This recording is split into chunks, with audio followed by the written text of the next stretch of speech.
Okay, it's 6 p.m. We will call the meeting to order. Pursuant to MGL 7C 30A Section 20F, after notifying the chair of the public body, any person may make a video or audio recording open session of a meeting of a public body or may transmit the meeting through any medium. Beginning of the meeting, the chair shall inform other attendees of any such recordings. This meeting is being recorded by the Berkshire Edge, the town of Great Barrington, and CTSB. Any member of the public wishing to speak at the meeting must receive permission of the chair. The listing of agenda items are those reasonably anticipated by the chair which may be discussed at the meeting. Not all items listed may in fact be discussed, and other items not listed may be brought up for discussion to the extent permitted by law. Select board's announcements, statements. Phil. Nothing, thank you. Ben. I just want to give a thanks to the Department of Public Works for getting the lights, the holiday lights up on downtown trees and poles. That looks great driving in. Also thanks DPW for getting the streets ready for tomorrow. First snow of the season is on its way, so it's great to see that the streets are already treated. And then looking ahead to December 13th, I hope everyone will be able to come out to a holiday stroll downtown Great Barrington. Great tradition that I'm proud to be a board member of the Chamber of Commerce, and yeah, it's gonna be fun. Thank you. Carter. I have nothing, thank you. Eric. Yeah, I just wanted to talk about the Who's the Hustle that we had, and I want to say thank you to Sheila Tillery and her whole family for making it possible. We had a great turnout of about 78 folks on Thanksgiving morning, and we walked, ran, and strolled up and down the Who's Rail Trail, and the new extension is pretty amazing right behind AmeriGas, and it was a great event. A bunch of money was raised for People's Pantry, and it was just a nice community event.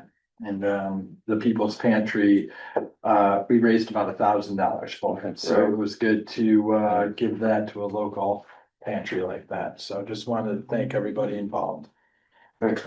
Thank you. Town managers report. Thank you. So as you may know, that the town manager reports are actually posted now on the town manager's page. So people can take a look at it the next morning, anything that I say. So that it's all printed out for everybody to look at and reference to.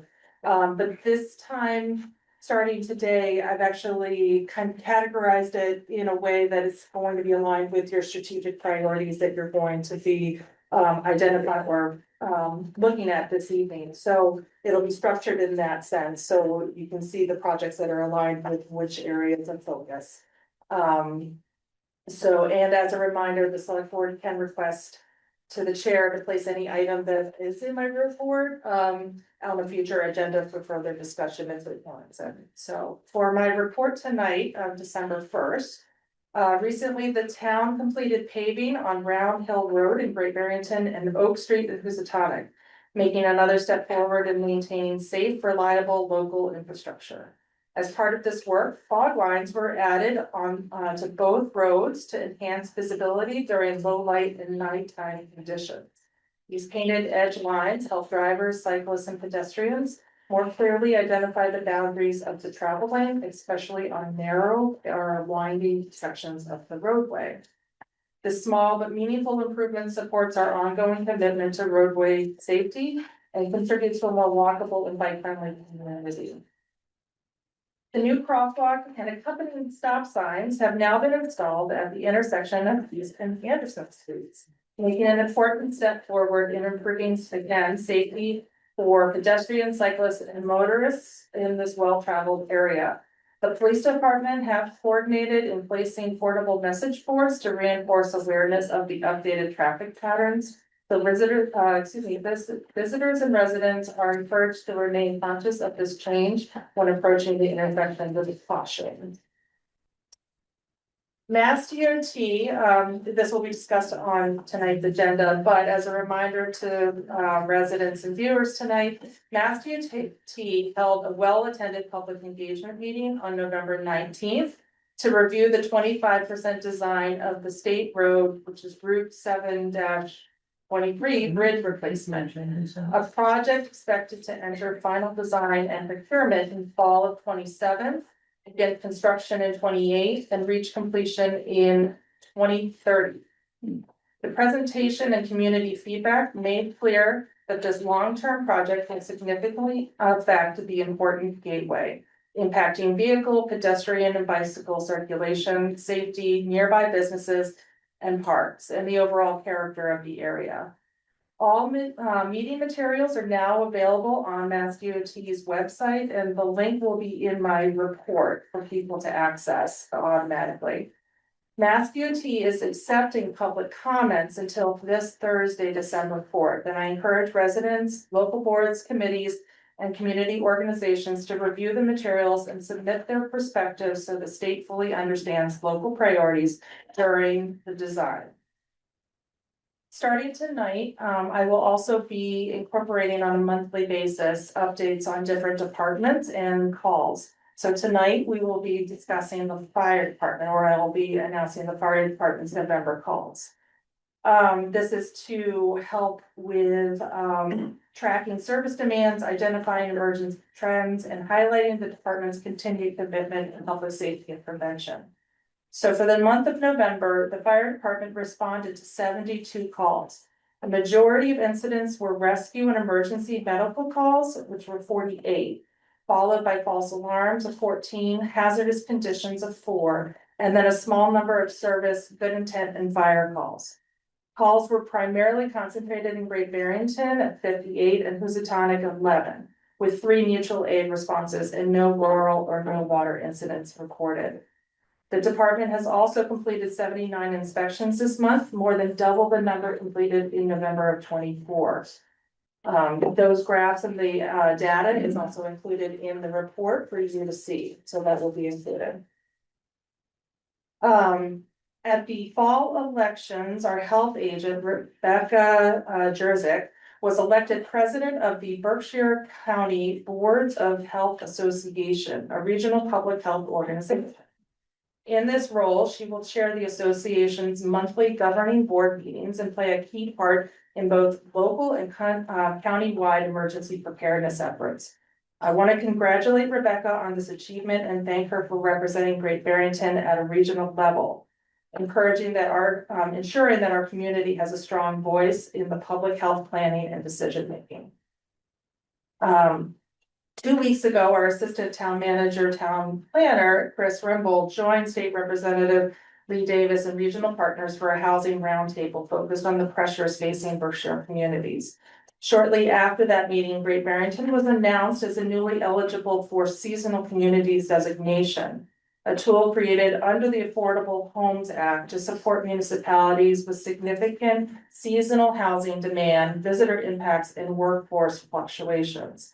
This designation provides access to new policies, resources aimed at strengthening year-round housing, including the potential for a year-round housing trust fund, worker-focused housing initiatives, and additional zoning and occupancy tools tailored to towns with strong seasonal patterns.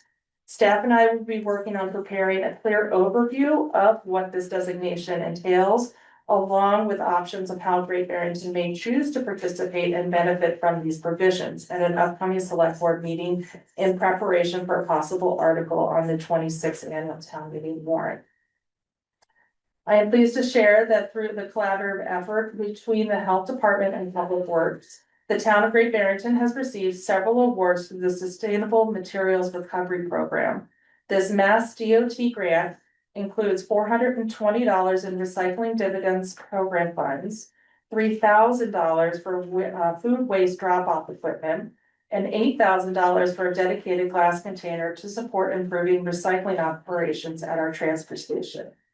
These awards strengthen our local efforts to reduce waste, expand diversion programs, and improve recycling infrastructure. I want to extend a sincere thank you to Joe Aberdale, Rebecca Jerswick, Steve Larkin, and Lisa Richards for their excellent work on this grant application to secure these funds for the community. As a reminder, the Council on Aging serves Great Barrington community members age 55 and above and provides a wide range of services, events, and ways to interact with fellow neighbors or to even volunteer. The Council on Aging newsletter, Grapevine, is a great way to find out more information and programs and services they offer to everyone above 55. The December edition is now available on the town's website. A hard copy can be picked up at the Council on Aging or sign up via email, so newsletters are sent to your inbox every month. Lastly, my first month as town manager has provided an important opportunity to examine the town's procurement practices across multiple departments. In doing so, I have identified several approaches that are unfamiliar to me and may not fully align with the traditional best practice standards followed in other communities, including those I have previously served. While some of these differences may simply reflect local variations in process, others raise uncertainties. To that end, within the authority of the town manager, I have notified the board of my decision and plan next steps of appearing before the finance committee to request a reserve fund transfer to engage a qualified third-party firm to conduct a town-wide in-depth inspection or audit of procurement activities. As part of helping Great Barrington continue to strengthen its internal systems, a town-wide assessment will allow us to take a thoughtful, detailed look at our current practices, reviewing projects department by department and start to finish to ensure we are meeting all state requirements and industry expectations. This type of comprehensive review not only promotes clarity and consistency, but also positions the town to make improvements that support smoother and more efficient processes moving forward. If approved by the finance committee to be funded, I will keep the select board informed of the audit's progress and any results that can legally be shared, understanding that certain findings may be confidential under applicable law. Thank you. Thank you. Next, approval of minutes. We're gonna skip over the October 20th, 25 minutes. We're gonna, as somebody pointed out, there's a few changes that need to be made in them from inaccuracies. So we'll just do the November 3rd, 2025. I make a motion to approve the November 3rd, 2025 minutes as written. Second. I have a motion and a second. Any discussion? All in favor? Aye. It's unanimous. Next, we have an application for a new common vic license by Claudia Ocampo, LLC, located at 389 Stockbridge Road, to operate a coffee shop and bakery with seats. Proposed hours of operation Monday through Saturday, 7 a.m. to 5 p.m. There's someone here representing the applicant. They're online, just raise your hand.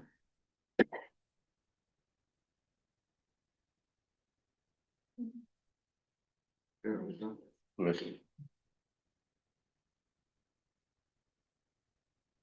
Just unmute yourself. Yes, hi, good evening. My name is Claudia Campo, owner of I Am Meraki. The business will be located at 389 Stockbridge Road. You want to tell us something about the business? Yes.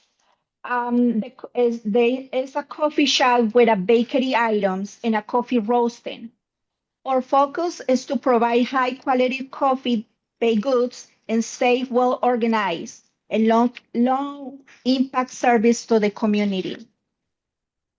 And Meraki will be a coffee shop. Yes. Thank you. Do you have a motion? I make a motion to approve the applicant at 389 Stockbridge Road in Great Barrington.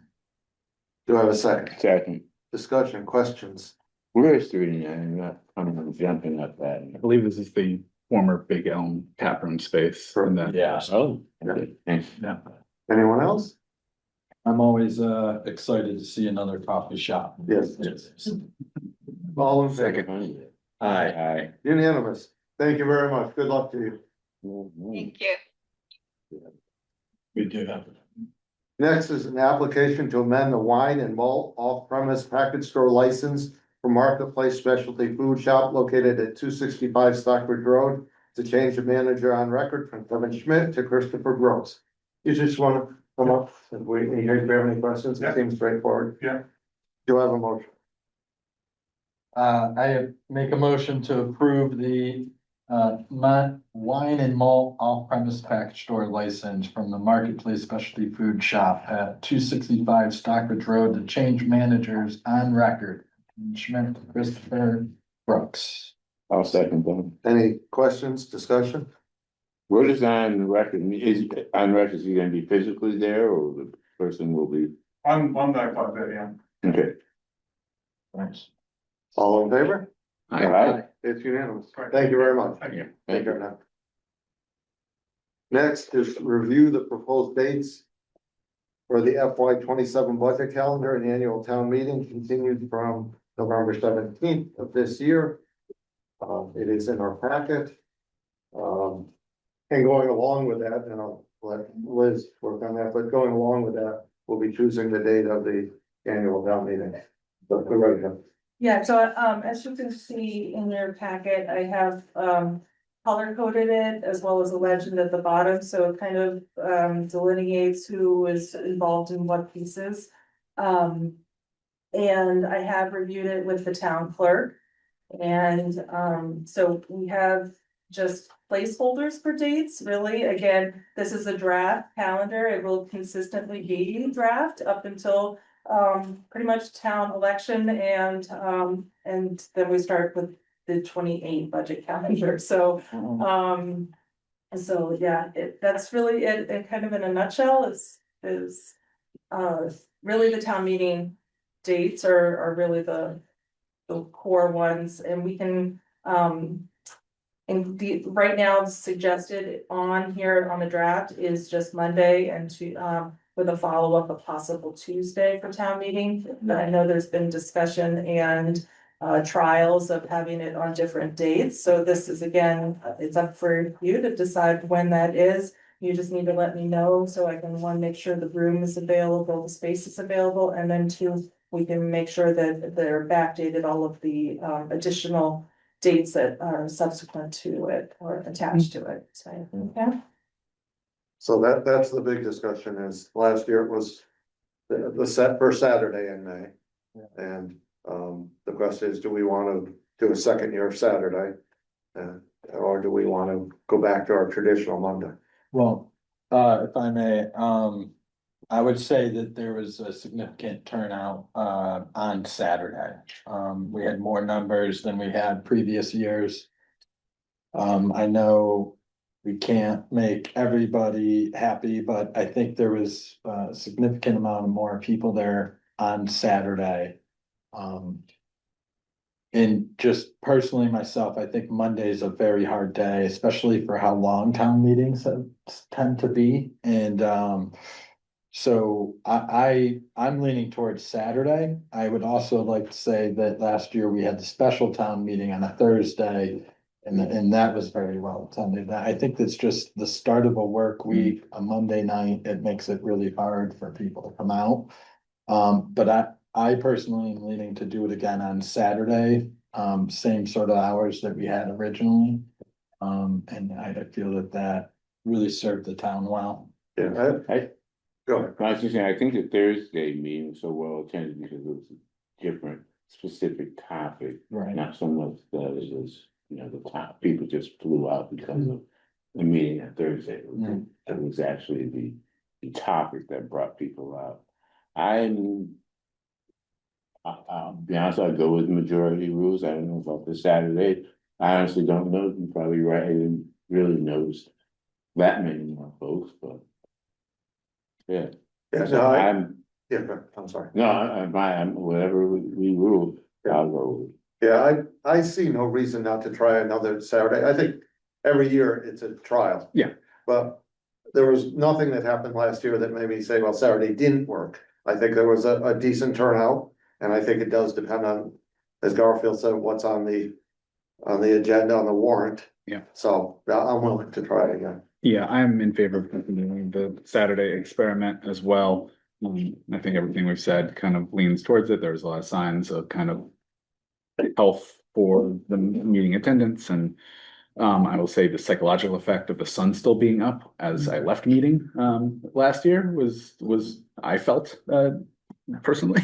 So, and then just in general on this calendar, I would say thank you for not having any finance committee meetings either on school vacation or Valentine's Day, which has happened in last of 2 years. So, Are you in trouble on Valentine's Day, Ben? the depressing way to spend Valentine's Day. The other thing I noticed last year, maybe it was just me, as the meeting wore on, there was less stress for people to leave because it was now 9:30 at night. And whether you had work the next day, you had family, at least it was still early enough in the day to last through it. I will say one thing for the Saturday is that there was some confusion. Because part of the reason that we tried the Saturday was the idea to make it easier for families and people with young children. There has been provided childcare in the past. There wasn't any on last Saturday. So I think having something and being clear and kind of getting the word out so people know and can make plans around that would also, I think, really help. I talked to Liz about that earlier because you're absolutely right. Somehow letting people know more than 2 or 3 days ahead of time. Yes. Because they have to make plans. Yeah. So do I have a motion? We'll do this in 2 parts. We'll first do the town meeting and then we'll just do the entire calendar. Yeah, so, do we have a date for that? Yeah, one? it'd be May 2nd. May 2nd, okay.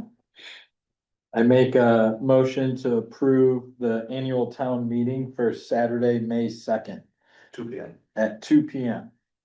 Do I have a second? Second with the question. Yes. Is it, or do we think we need to? I don't know if we did last time or not, but yes, we did. We kind of canvassed the whole, so that's how we kind of came up with it. Remember, we came out with a draft and it was 31% Saturday and 30, I think Monday. That's how we went about. Yeah, but I Besides, think, do we need to do that again? I don't Do we think so. not? I'm just asking. yeah, I don't think we do. Yeah. I don't think we do. I think, You heard that, we don't have to ask exactly, and just tell anyone else? All in favor? them. Right? Unanimous. And now Liz will make sure that the venue is available. Yeah. And now a vote on the entire calendar. I make a motion to approve the draft, or the calendar for FY 27 budget. Do I have a second? I'll second that. And as Liz pointed out, this is a draft and will remain a draft through the end of May. Yeah. Mhm. Any discussion? All in favor? Aye. Unanimous. Holiday displays in town property. Mm. Request from Rabbi Levy of Chabad for placement of an electric menorah at Casanova Park from December 1st to December 3rd.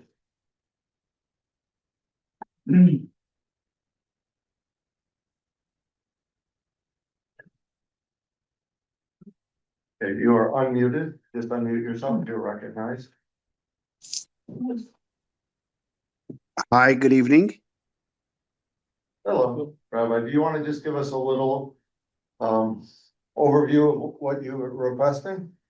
Sure. Hi, good evening. My name is Rabbi Levi Volovic, and I want to thank you so much for welcoming me here tonight. This is the first time I'm speaking with the board, and I truly appreciate the opportunity to introduce myself and share what we hope to bring to the Great Barrington community. As you might know, Chabad is the largest Jewish organization in the world, with thousands of centers across the globe. One of the things Chabad is known for is its public menorah displays. Today, menorahs sponsored by Chabad can be found in every state capital, in countless public parks throughout the United States of America, and thousands of towns throughout the USA. It has become a beloved and familiar part of the American holiday landscape. Here in the Berkshires, we've been placing the menorah in Lilac Park in downtown Lenox for many years, with the full support of the town. It has brought families together, added warmth to the season, and never created any issues, only joy. We would love to bring the same spirit of light to the community of Great Barrington. Next door to Domaney's Liquor, which actually I do know Ed Domaney, very good man, and he also suggested he would love to see the support for us to put it near the GB sign.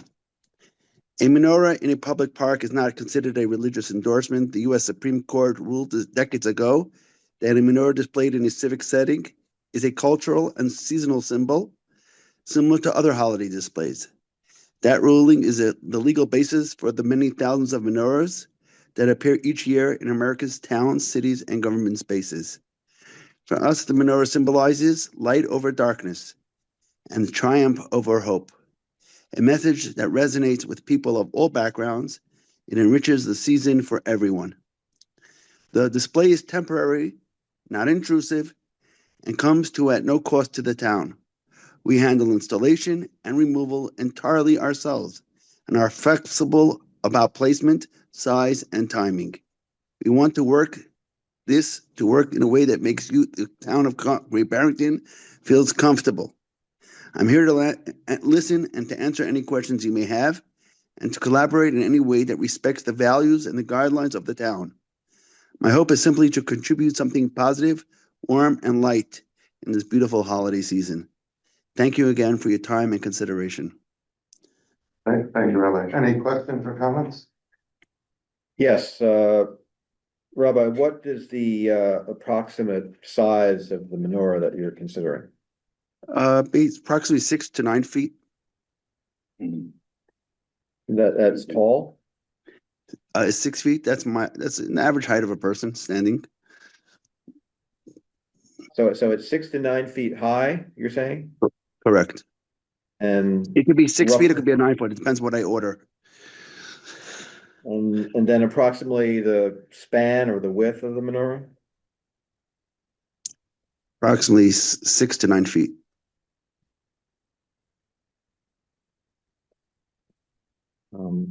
Other questions?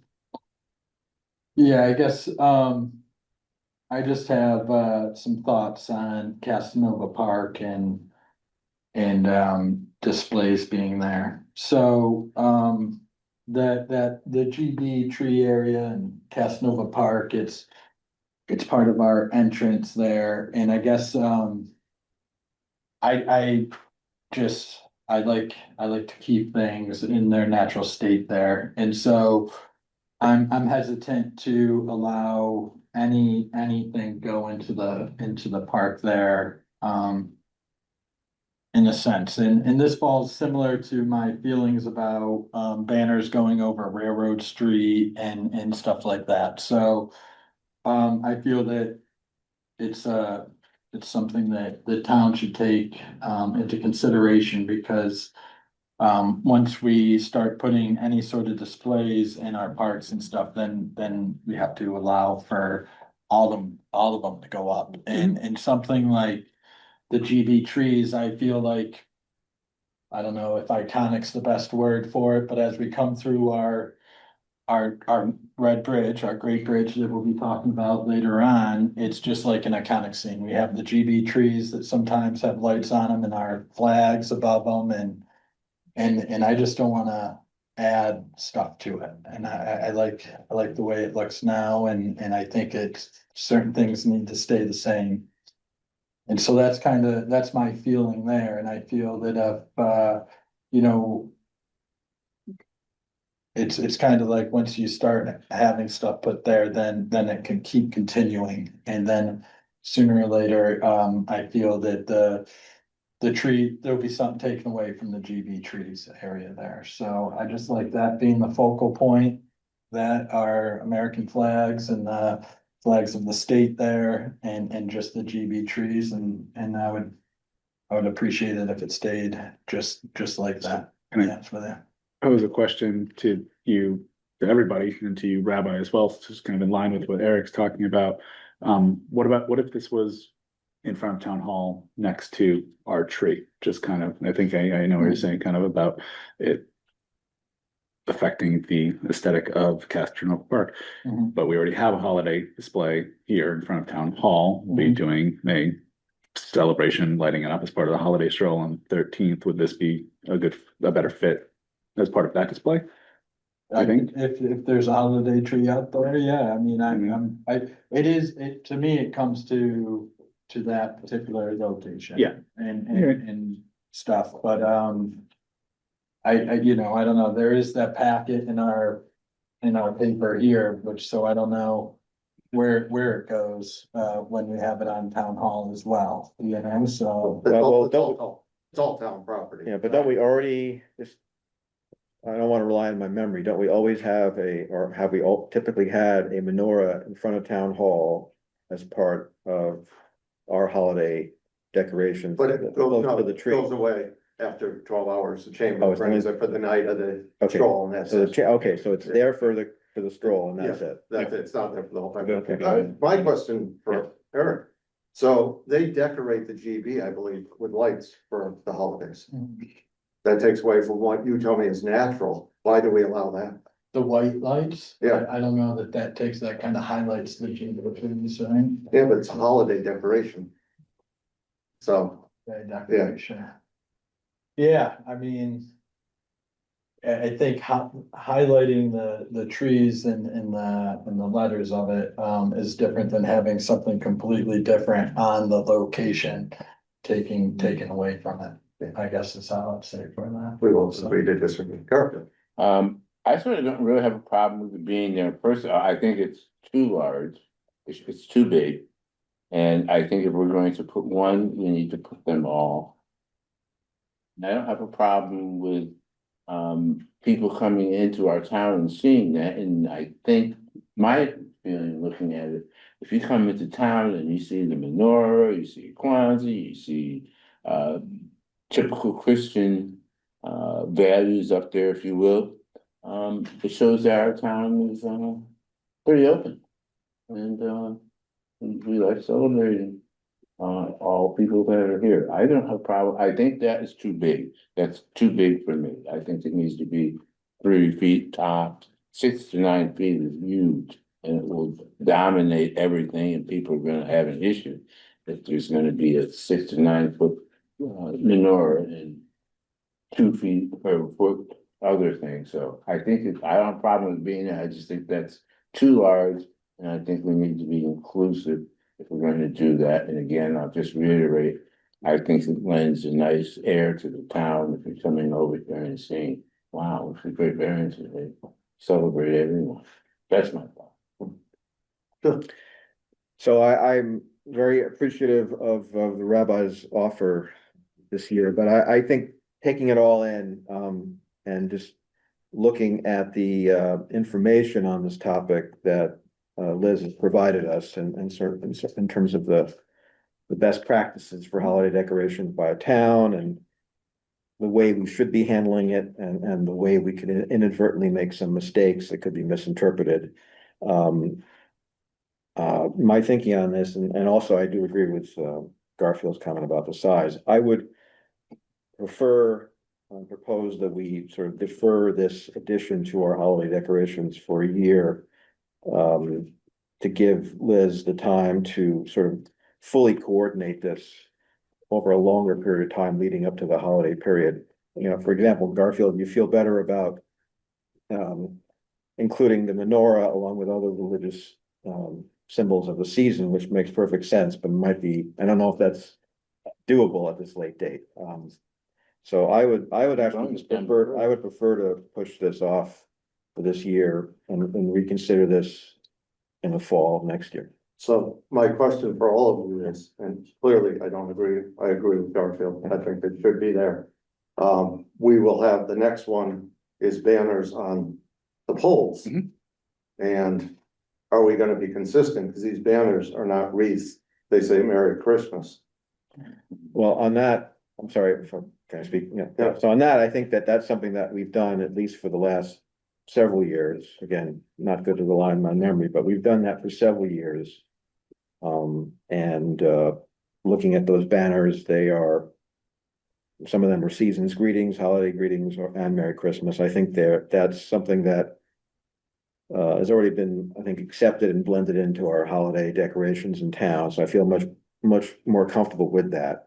You know, the menorah I think you think we can put Merry Christmas up, but we can't put a menorah up. Yeah. And that makes me feel not welcome in this town. No, I Makes me understand. feel Yeah. very unwelcome in this town. Yeah. No, I think we have to be consistent. Yeah. And I think that is just we're saying to a certain part of the population that that's just they're not welcome in this town. Yeah. Go ahead. Can I make a comment? Oh, Yeah, yeah, sure. yeah. Claudia Shapiro, 78 Egremont Plain Road. So I wanted the rabbi to know that a couple of meetings back, three neighbors of Sharon Gregory's, I believe, proposed decorating the Cottage Street Bridge with Christmas ornaments, et cetera, and so forth. And I got up and I said that there was a large Jewish community population. It'd be nice if there was a menorah or some lights or something. And they all thought, oh yeah, what a great suggestion. The last meeting, they got up and they talked about decorating the Cottage Street Bridge, nothing Jewish at all. So perhaps the rabbi might want to put a menorah, if you feel it's too big, maybe he will downsize it, and he could put it on the Cottage Street Bridge with the Christmas decorations and actually show that we're not Gaza and Palestine and et cetera and so forth. Thank you. Thanks, Paul. Bad idea. What's up, go ahead. Michelle LeBaire, 70 Division Street.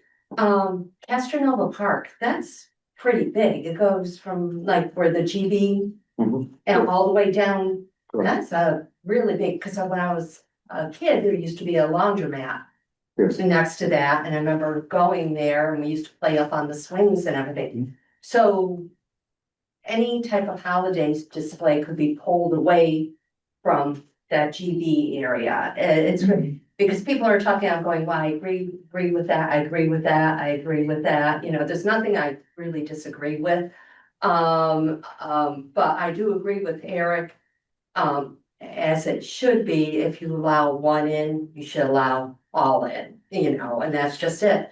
But I'm just thinking of Castronova Park, it doesn't have to be right on the GB, It could go behind it. or it can it? Well, it's go- gotta be plugged in, it's electric. Oh, okay, it's Yeah, because of. And there is electricity there. Right by Really Dominguez. extension cord, you know, but I work in Lennox, and so I see the menorah up there. And it's actually very nice, it's very nice, it's right in the town park, right there, and it's right there. But I just wanna make sure if any other religious says, can we do something? That it's allowed, You're welcome. you know, yeah, exactly. I mean, I think that's a great point, and I think I agree with your point that we should welcome this. I think rather than creating a separate display at Castronova Park, that's why I'm pitching including it here at Town Hall. That's good. That wouldn't be an issue either, but I said, that's a pretty big space. I didn't realize there was an electrical Yeah. issue there. Gee, if only we had an electrician. So, All right, thank you. Thank you. What's the wish of the board? Well, I think I would, following up on your suggestion, I think I didn't realize that the chamber menorah was only a 1-day addition, so I actually, again, I don't really wanna make, I'm eager to resolve this, it's something we shouldn't get too hung up on.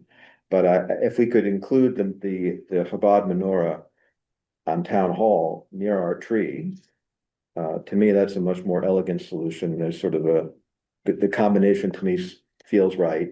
And we just wouldn't be making that relatively stark change to the appearances of the. Rabbi, would you be willing to put it on town hall property? I'd love to do it at both. I think the wish of this board is to have it at one or the other, and I think that what I'm seeing is leaning towards town hall, which is a very beautiful building, so having a menorah there is a nice thing. But I personally, myself, I think if we're gonna do that, then we need to be inclusive of all. Yeah, if anybody comes to us, yes, we should. Well, I'm making that statement now, when everybody comes, I'm coming to you, I'm saying. Well, you gotta provide whatever you wanna do. We're not gonna provide the decorations. Where Rabbi's providing the menorah. Can I suggest something? Maybe it would be a nice medium. Yeah, So I don't know the one who you just spoke to, Stephen. I don't know the one wearing the blue jumper. I don't know. yeah, sorry. Robert, you seem. I love the way you're so open-minded and so inclusive, which is beautiful to see. So I would love to suggest something that would maybe make everyone happy. At least most, can't make everybody happy in this world, but at least most is to put maybe a 3-foot at the GB sign or the 6 and 9 foot by the town hall. This way, you have both. Would that work? Not for me. I think what the Nothing. problem is that the size of it.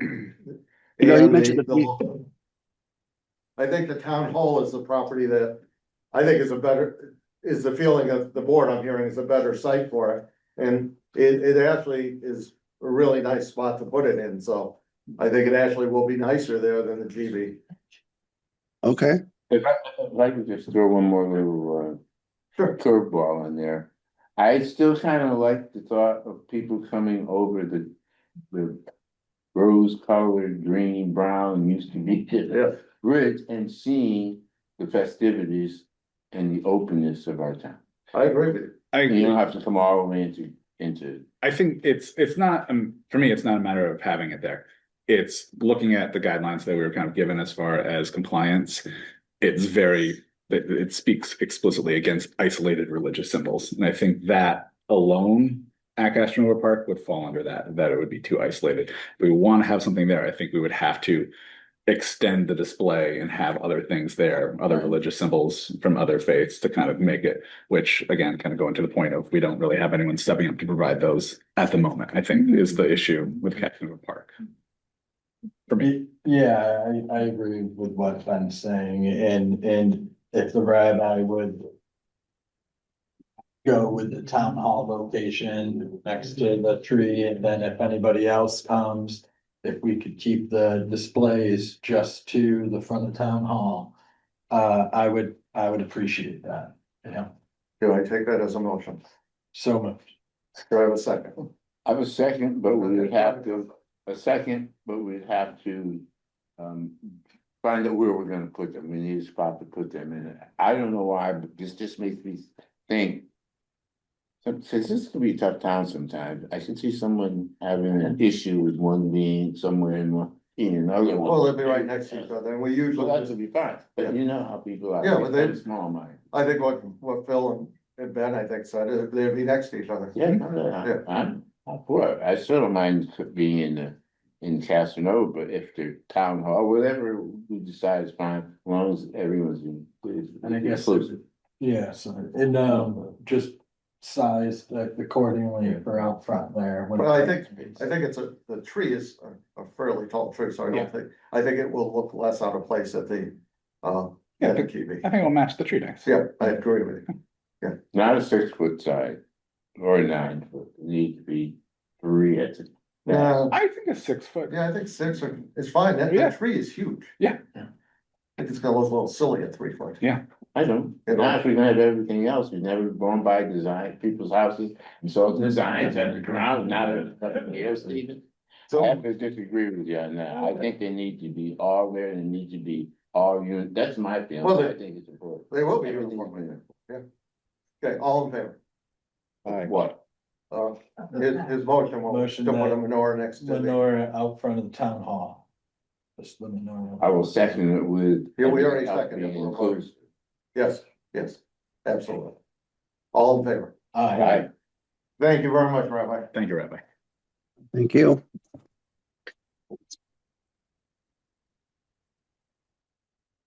Okay. Next, we have a request from Larkin Limited to hang holiday signs from light poles on railroad tracks. Is someone here from Larkin Limited? Raise your hand if you're here, clearly not in the room.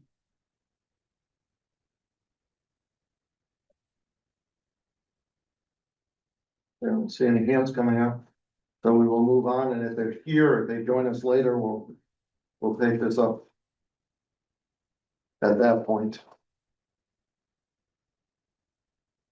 Okay. Priority planning discussion, review and possible vote on updated priority list. So this discussion is simply about process. So we adopt the list, and then the town manager will come back to us with planning on all of these topics. So, Liz, do you want to add something? No, I did make some changes, or at least I incorporated from the discussion last meeting. It's highlighted on page 4 of the residential tax exemption. and also making sure that we promote and make it accessible the tax exemptions that are currently available for residents. So that's in there, and then some minor edits, that staff had also had requested in the thread. Okay. And I Yes, just, right. I was wondering if we can edit under, on page 2. Under Housatonic Water Works, it said, update on filling station being available to users. If we can just add that to being year round. So that Okay. filling station's available year round. Yes, Yeah. that was the intention. That's Yeah. great. That's a good one. Thank you. Thank you. So any questions on the process, the plan? Yes, Liz, Yeah. can you, provide some background on the addition of the 5G antenna language? Yeah, there was discussion or at least question about that. That's in economic development.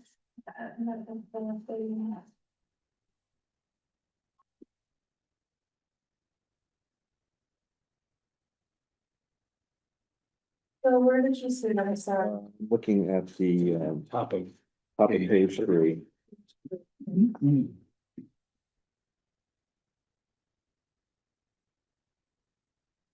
Yeah, that was a suggestion by our town planner, and I did ask a question about that. I think it is. I wasn't clear if, and we can, that was just a suggestion, but again, I haven't had, an answer on the clarity if it is the boxes that go on traffic on utility poles. Which are the receptors that go bounce, and that is a zoning actual, language and, the zoning board, I used to do the planning board and the select board do have to work on that if that is something that is a priority, but I was not familiar with that. And it wasn't listed actually in the 24 priorities, which we were using off of. So again, these are suggestions by the staff and, so, yeah. I can't really describe too much. We can pull it. We do have a lot on here already. That Sure. it could be something that can, it is under tier 3 also. I can Sure. get clarification. No, it's just, it could make 100% sense, or also it sort of can Yeah, take you down a bit of a wormhole. yeah, Respectfully, speak, but, so I'm okay with it, it's a terrific. Yeah, go ahead. Briefly.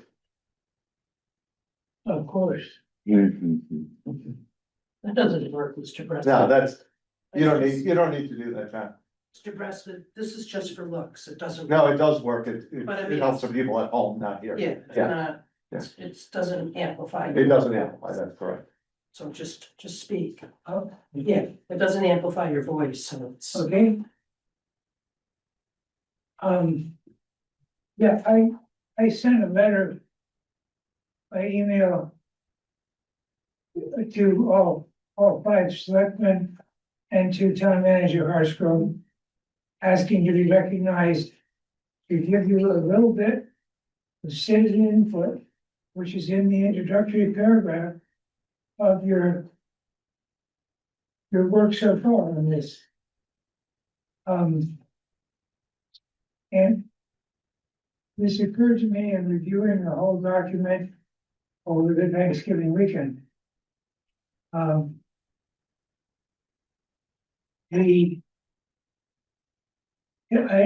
like to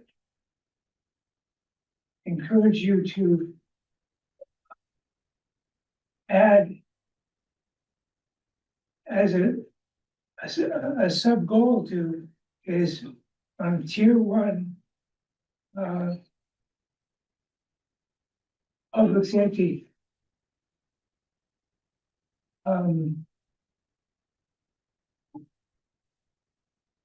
When I moved here 30 years ago in Hartford, Connecticut, I wouldn't have believed that by 2025, we would be seeing armed federal agents in places like the triplex parking lot.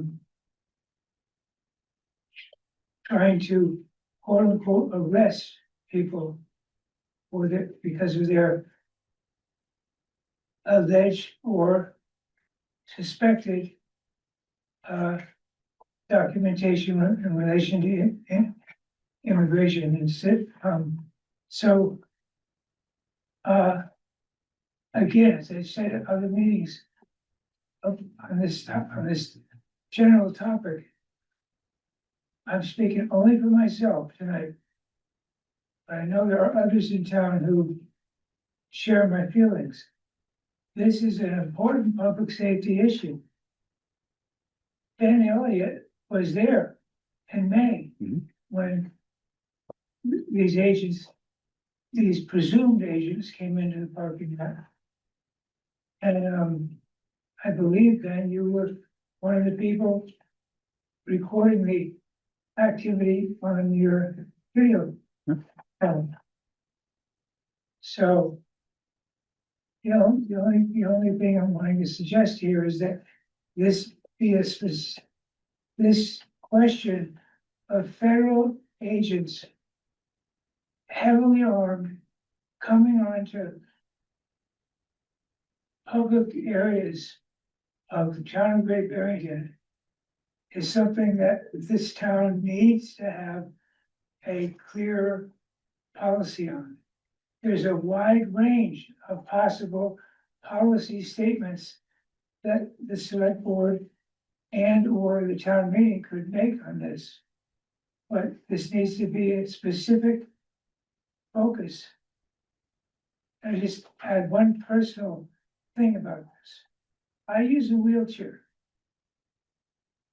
because I was paralyzed in a catastrophic skiing accident at the age of 19 in the winter of 1967 in Aspen, Colorado, where as an expert skier at the time, I was employed as a day laborer on the Aspen Ski Corporation's trail grooming maintenance crew.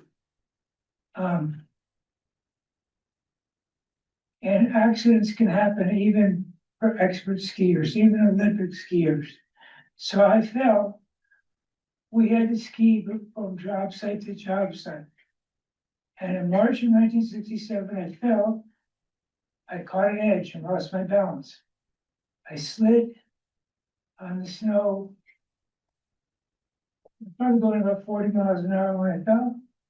I slid on the snow, and fortunately I was on the ground when I hit a tree with my back. It nearly broke my back in two. It nearly killed me. I'm just giving you those details. And it gave me, obviously, from that moment on, inability to walk with associated medical problems. But I'm still here to tell the tale.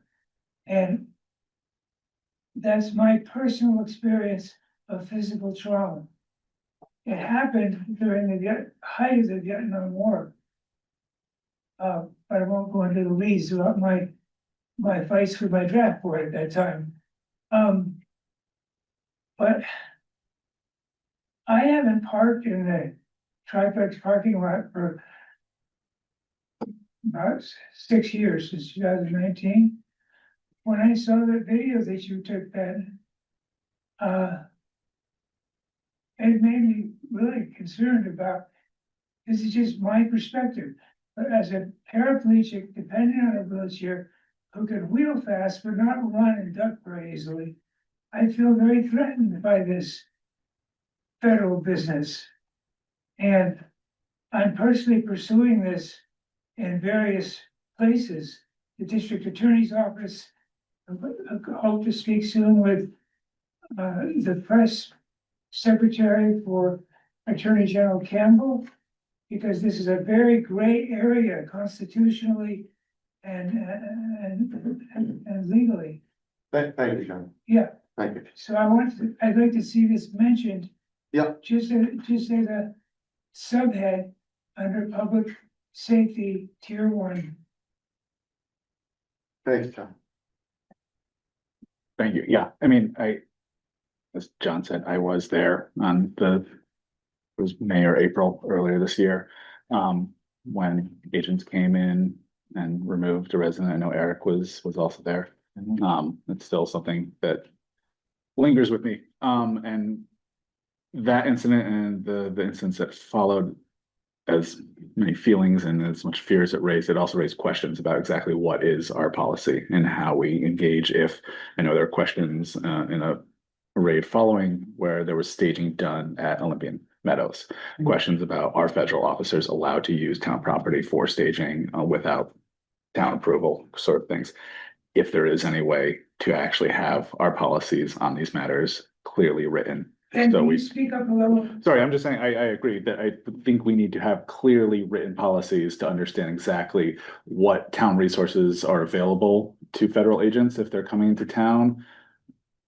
How we conduct business with them. I mean, as our policy being a sanctuary city, it's to essentially to not for these operations, but even is there anything we can do to stop them from using town property for staging for these sorts of operations?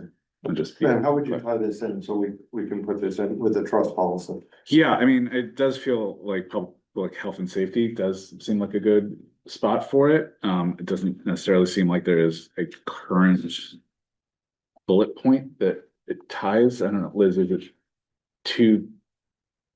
there anything that You pops? haven't adopted anything yet. Okay. Yeah. You can put it wherever, these are your, Okay. these are your You priorities, wrote such a nice not mine. document that I don't wanna, Your Yeah. guiding tool on how you're going to also,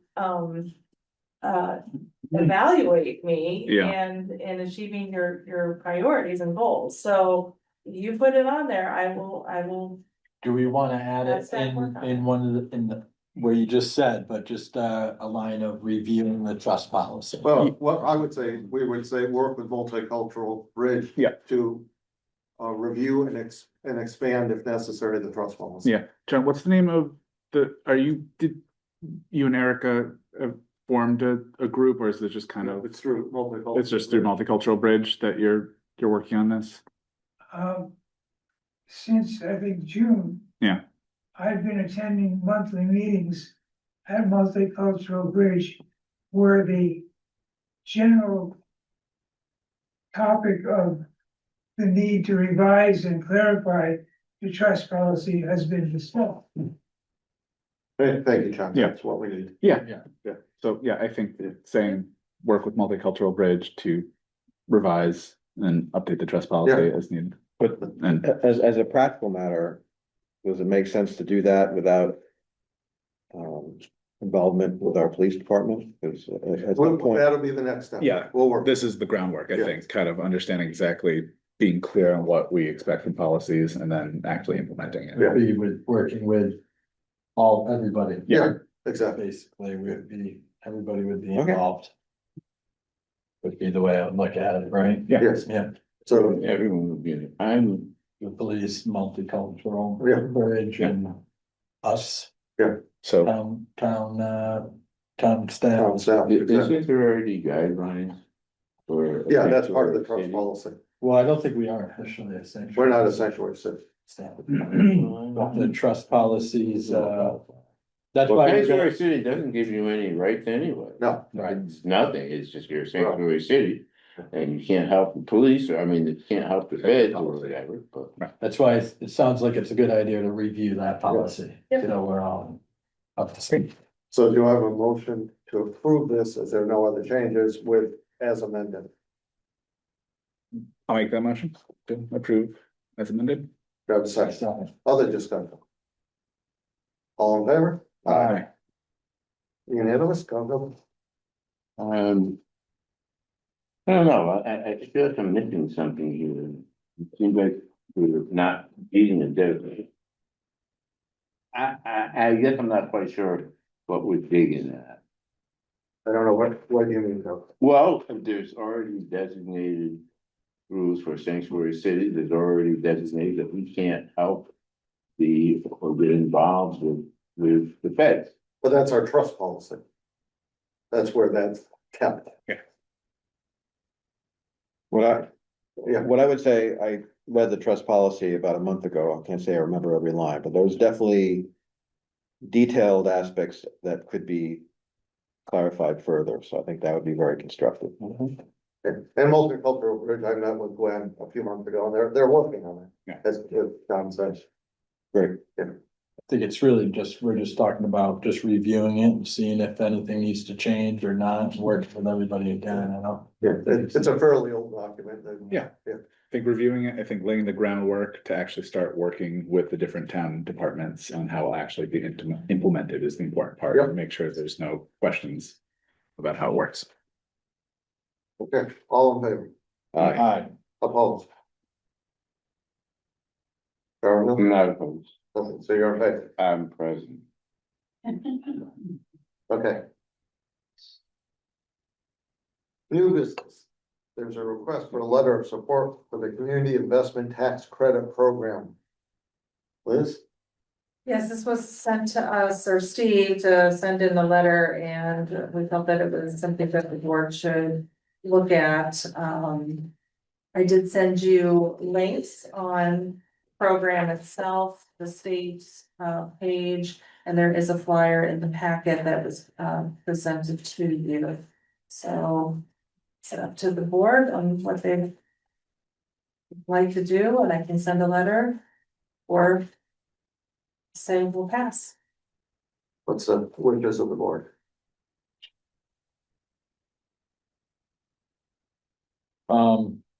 Yeah, I mean, it seems like, it's a good thing to promote as far as what I looked at it. I don't.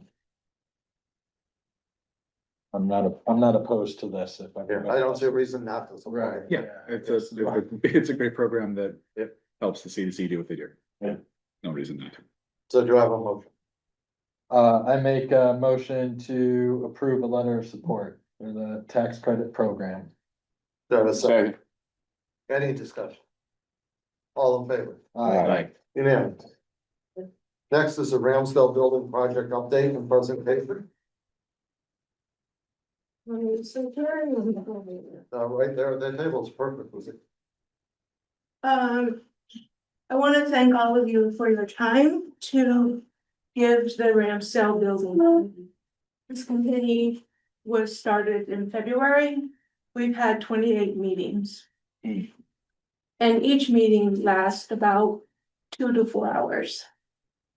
So I just want to let you know that when you were talking about the menorah and where to put it, and you had all of these backgrounds and ideas, we had to do that for multiple issues over this period of time, along with guidance from the MBLC, which is Massachusetts Board of Library Commissioners. So with their guidance, with our building program, we're able to present to you today a plan of the Ramsdale. And I have here with us our architect, Michael. And if you could raise him to be a panelist, Already he done. can share his presentation with you. You need Deepa as well.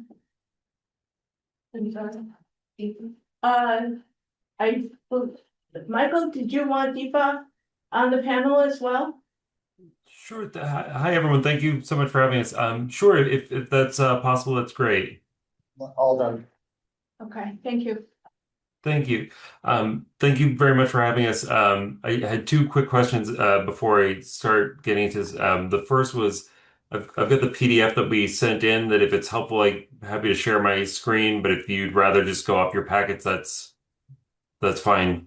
If you can share the screen, that will allow people, other people to see it other than, one. That would be great. Okay, I'll do that right now. Thanks. And then the second question I had was just how much time do we have? About 5 minutes of your time to go through the presentation? About 10 minutes. Okay. Okay, great. Well, thank you again for for having us. We're very pleased to be, and I'm sorry, I know Ruby introduced us, but I'm Michael Belfield from Paradine Rogers Partners Architects, the architects for the project, and Deepa Venkat is here from CHA, the OPM for the project. And we're very pleased to be part of this project and enhance this gem of a building to meet the needs of a 21st century library. Just a quick introduction on the program.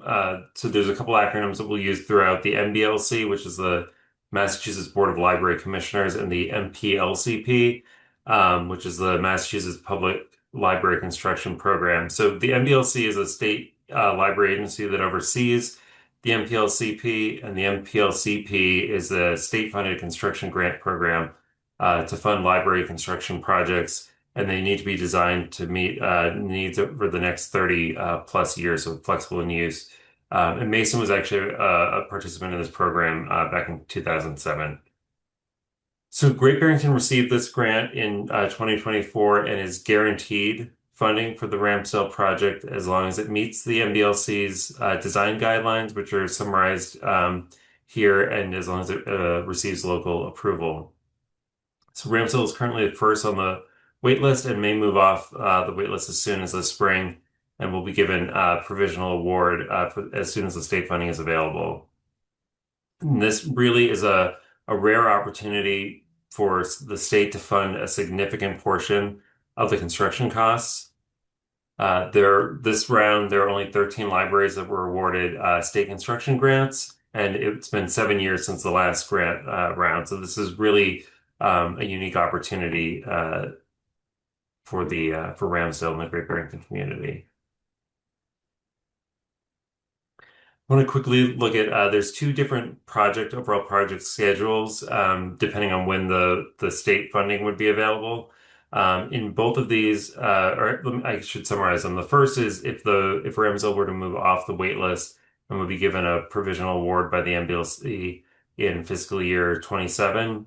And the second version that's on the next slide is if it stays on the wait list, and then the provisional award is anticipated to, most likely to be in fiscal year 29. So for both of these, it's the same timeline through what's called the MPLCP level of design phase, which is what we're currently wrapping up. You can see this orange bar here, beginning of December. And that's really a conceptual design phase. So we're looking at the basic layout and general scope, and that will be used then to, the MBLC will do what's called an independent review. They'll look at it, make sure it meets all of their guidelines. And then once the funding is available, so if Ramsdale were to move off the wait list in this scenario, that would be in probably the spring of 2026, we'd get a cost estimate, and that would establish the state's portion of the funding. So we need to wrap this phase up and give it to the MBLC for their independent review by the end of this year. But as you can see in the pink bar labeled design documents, there would be a full year of design after the project is given its provisional award by the MBLC, and then once it if it were to win local approval at what we're looking at in this case, a special fall town meeting, then there would be a full year of design where we'd get lots of community input and to really hone that design. And in this scenario, we'd be looking at a library at Ramsdale reopening in early 2030. And the fiscal year 29 scenario is really the same thing, but with a larger gap between this current phase and when we'd be looking to get the provisional award, probably in the summer of 2028. And again, looking at a special fall town meeting in 2028 with a library opening in early 2032. So these were, next we have the project goals, excuse me, that were determined by the Ramsdale Building Committee. So I won't read them all here, but the highlights are that the project will provide unique spaces that are not already at Mason. So, supplement Mason rather than duplicate it, to have after-hours community space available for all of Great Barrington, that the building be flexible and adaptable, that it prioritize space for children and teens, and that it be opening and welcoming to all. Oh, excuse me, to be open and welcoming to all. So just before we look at the plans quickly, I want to just walk through how we got here. So we start with the building program that was established in the grant application to the MBLC for which Ramsdale received the grant. We look at the building program for that, and then see what's too big, what's missing, what needs to be tweaked. And we ended up at roughly the same gross square footage. But the big takeaway here that I want to mention is that when Ramsdale was built, libraries were really a place for books to be stored, for people to come and read and borrow books. And they are still that, but they're much more. They're not just for books. They're for people. They're for the whole community. So we're looking at how Ramsdale can meet the needs of a 21st century library to host community events, provide learning opportunities, gathering space, a place for remote work and study, and in our continuing climate to have a cooling and heating center as needed as well. So we start with that program, and then we looked at so I'm just having trouble with my cursor here. Then we look at how it relates to the existing building. So if we're at 11,600 square feet, we're roughly double the size of the original 1908 Ramsdale building. And we looked at whether or not the 1930 wing could be reused and renovated.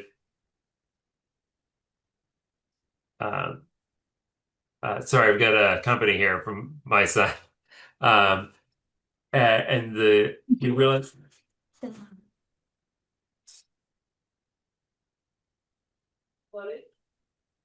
Yeah. Sorry about that. Speaking of childcare, thanks. I very much appreciate it. So thanks for indulging me.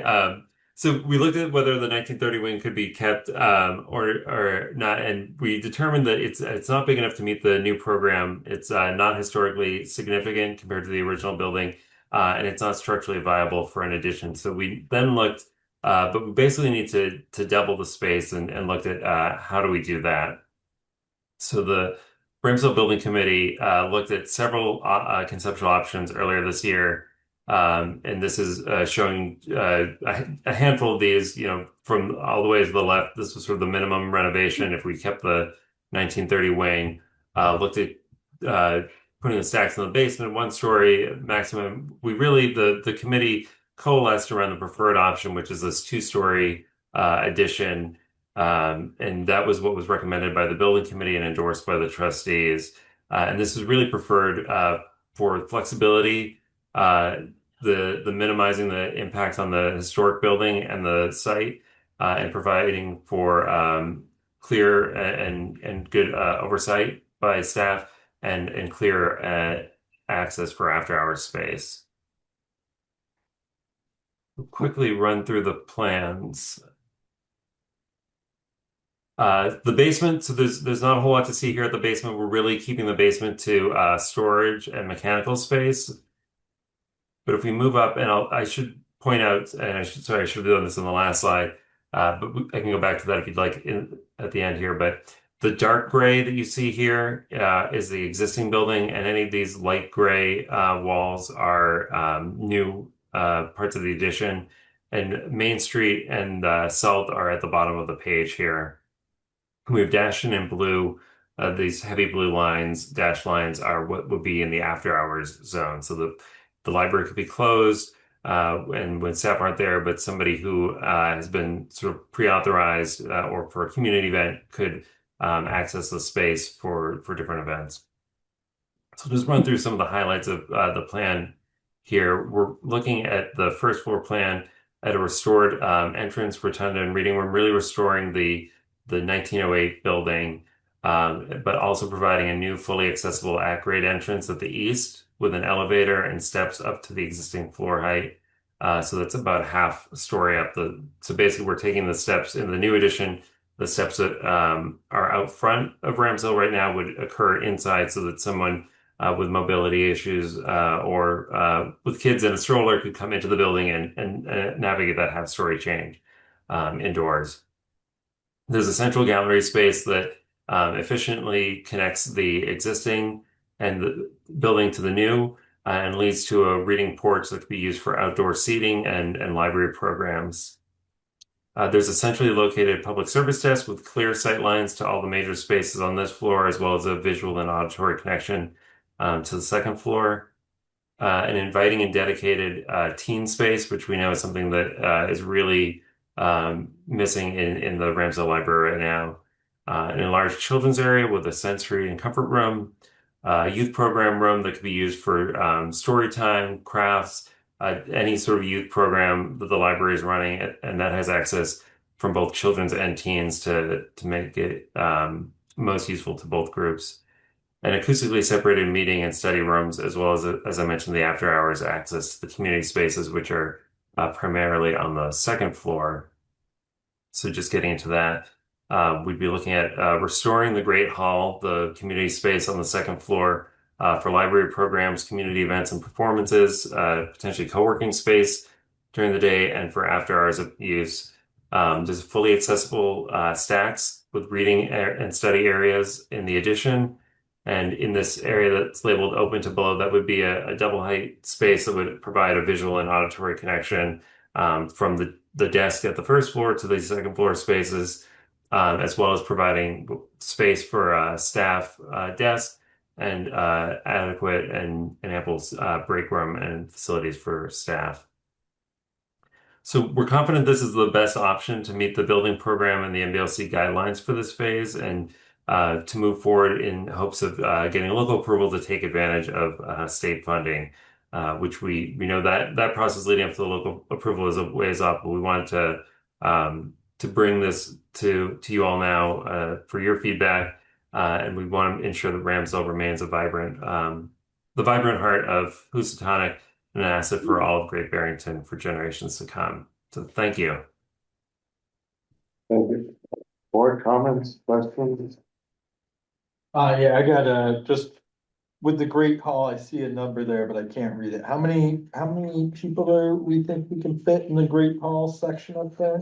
So we could fit, right now we're showing there's 75 seats arranged in rows there, as well as another 24 at the tables. So that room could really accommodate 100 people. Okay.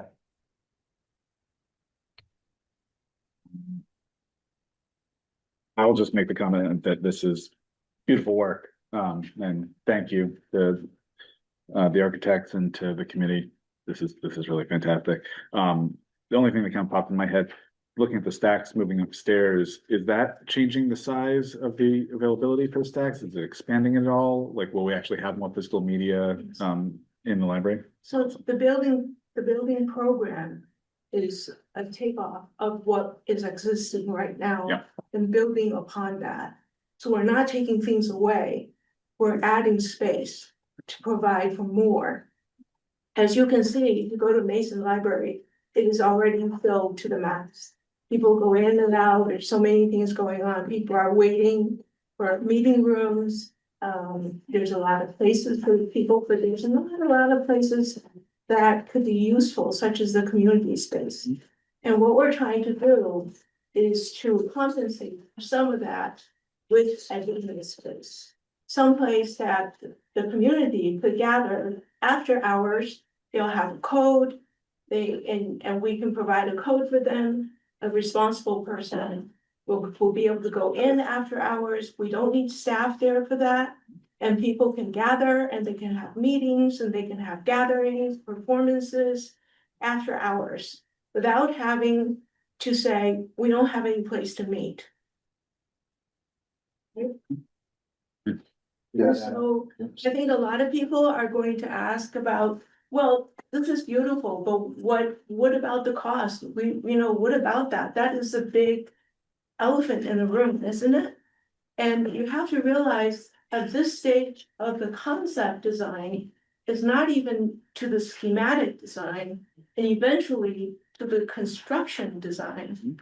And so what we're doing here is trying to make the building program fit into the spaces and follow all of the criteria and the guidelines that the MBLC has to have. And that is as far as we got. It isn't until we get to be off waitlisted that we get a third party to do a cost estimate.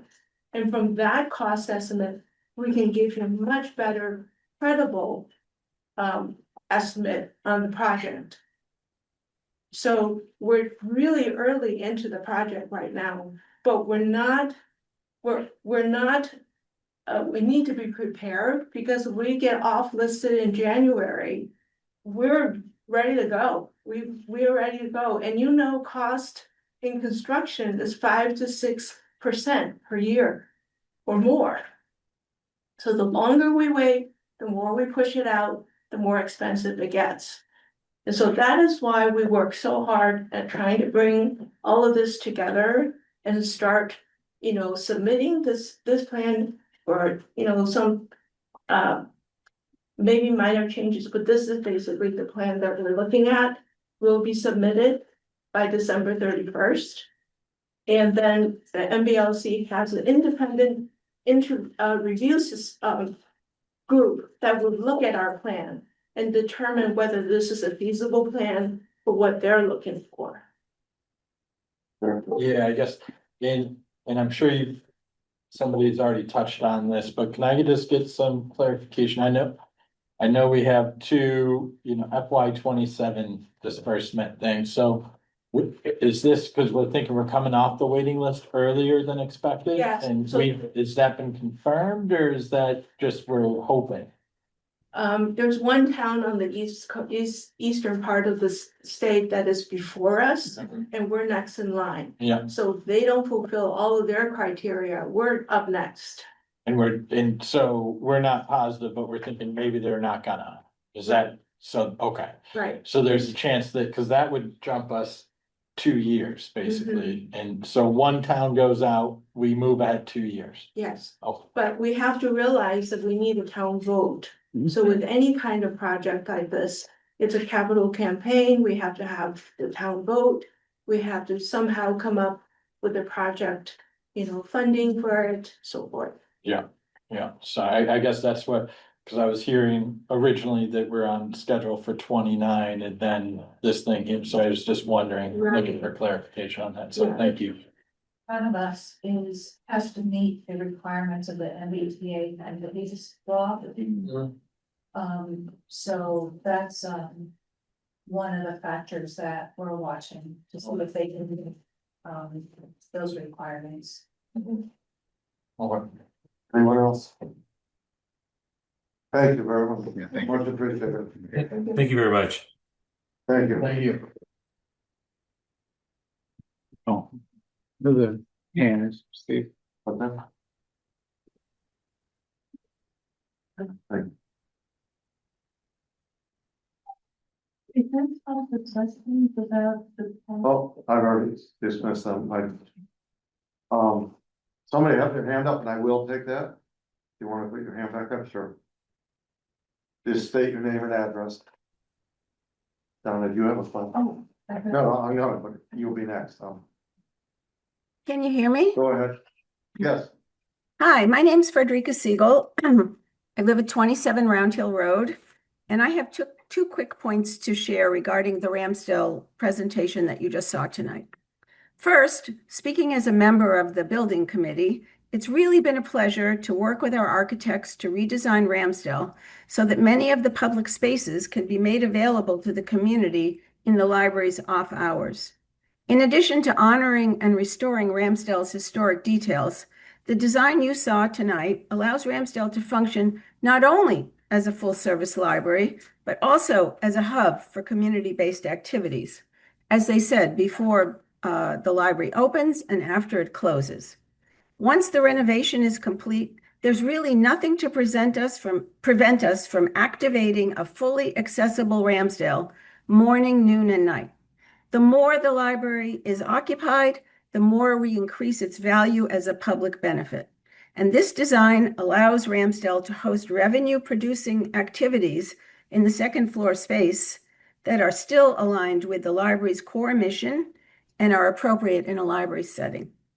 Second, I'm also a member of the Great Barrington Library Fund, which is a 501c3 whose current priority is to raise money for the Ramsdale's renovation from private donors. We need the enthusiasm and the visibility that a generous grant from CPC will generate before we can activate our fundraising campaign. On the advice of professionals, we've been waiting for a show of town support. But if the CPC grant does not materialize, it is extremely unlikely that other sources of funding will be inspired to participate, particularly private donors. We need that inspiration to succeed. As has been said, this MBLC grant is prestigious. Communities that get it and don't secure the proper funding cannot apply again. So please, let's not let this opportunity slip away. And thank you very much. Thank you. Donna. Hi, Donna Jacobs, 260 Park Street, and that was the tail end of Frederica's comment was my question. What do we stand to lose financially from state funds if we don't show local support through the CPC, through the private fundraising, the capital campaigns that citizens do? We're gonna lose state monies, and I just wondered if anybody knows how much we've lose. They don't know how much, and I'll let Ruby answer, but they don't know how much the project is going to cost. But the grant is a certain amount, which the state would offer. It's a percentage, It's a percentage. but a percentage of an unknown number because And it's is still a project. it 10%, 20%, 60%? Did I hear 60? Yeah. Thank you. Okay, thank you. You'll be my auctioneer. Go ahead.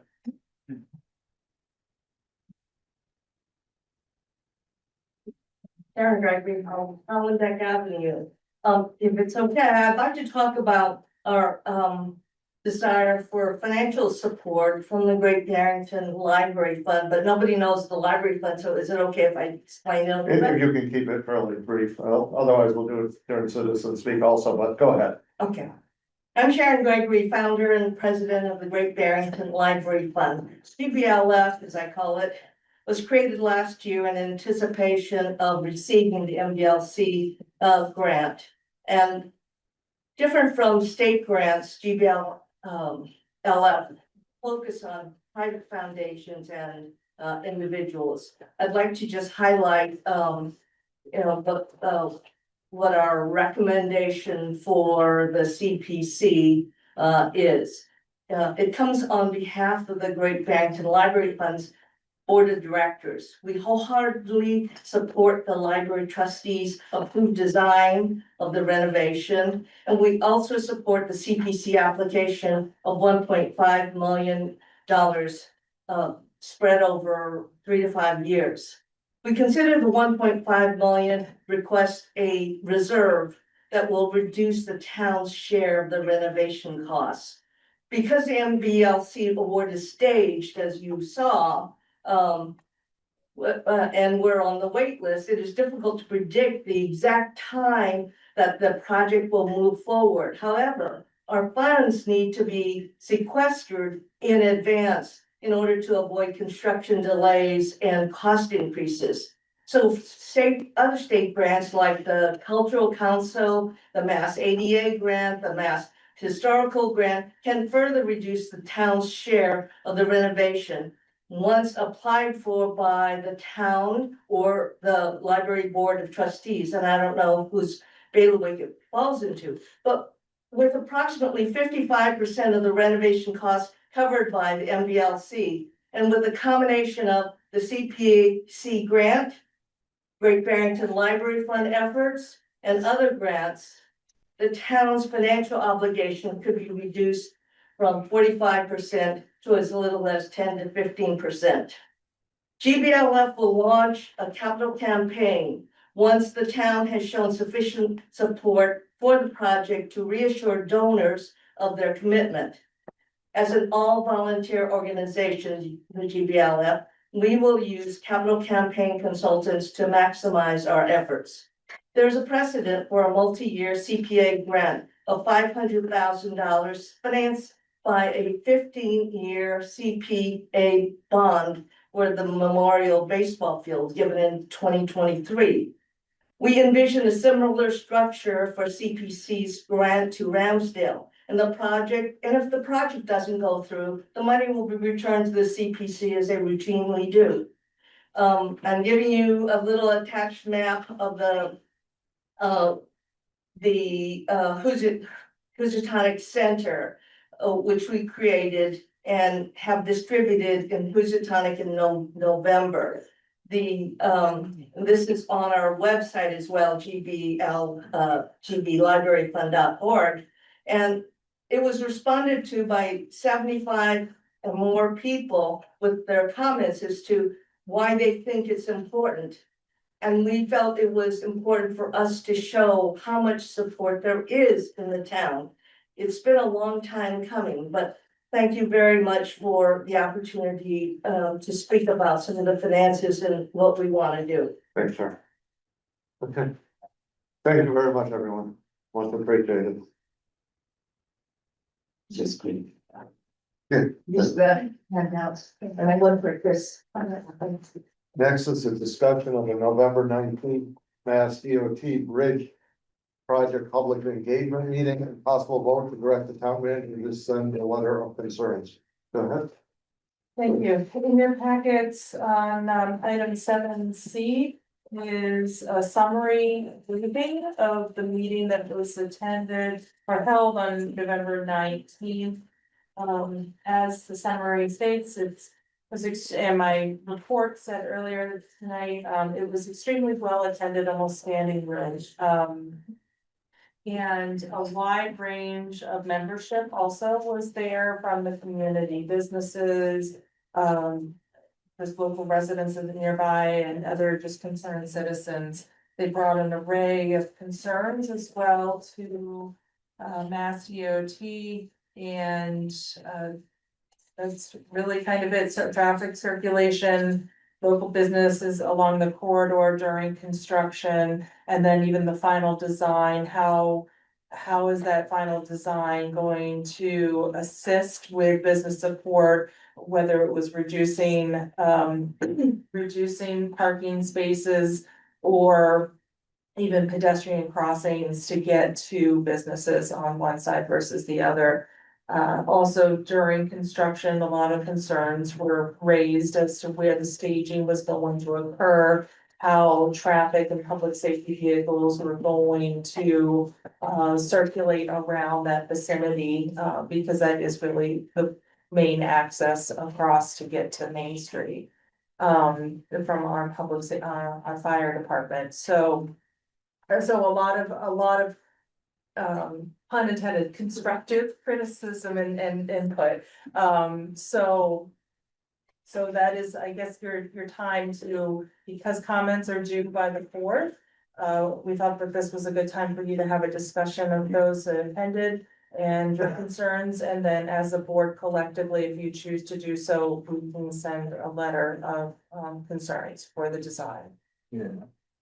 I think we definitely should send a letter of concern, and it was a very well attended meeting and everybody's concern was very valid.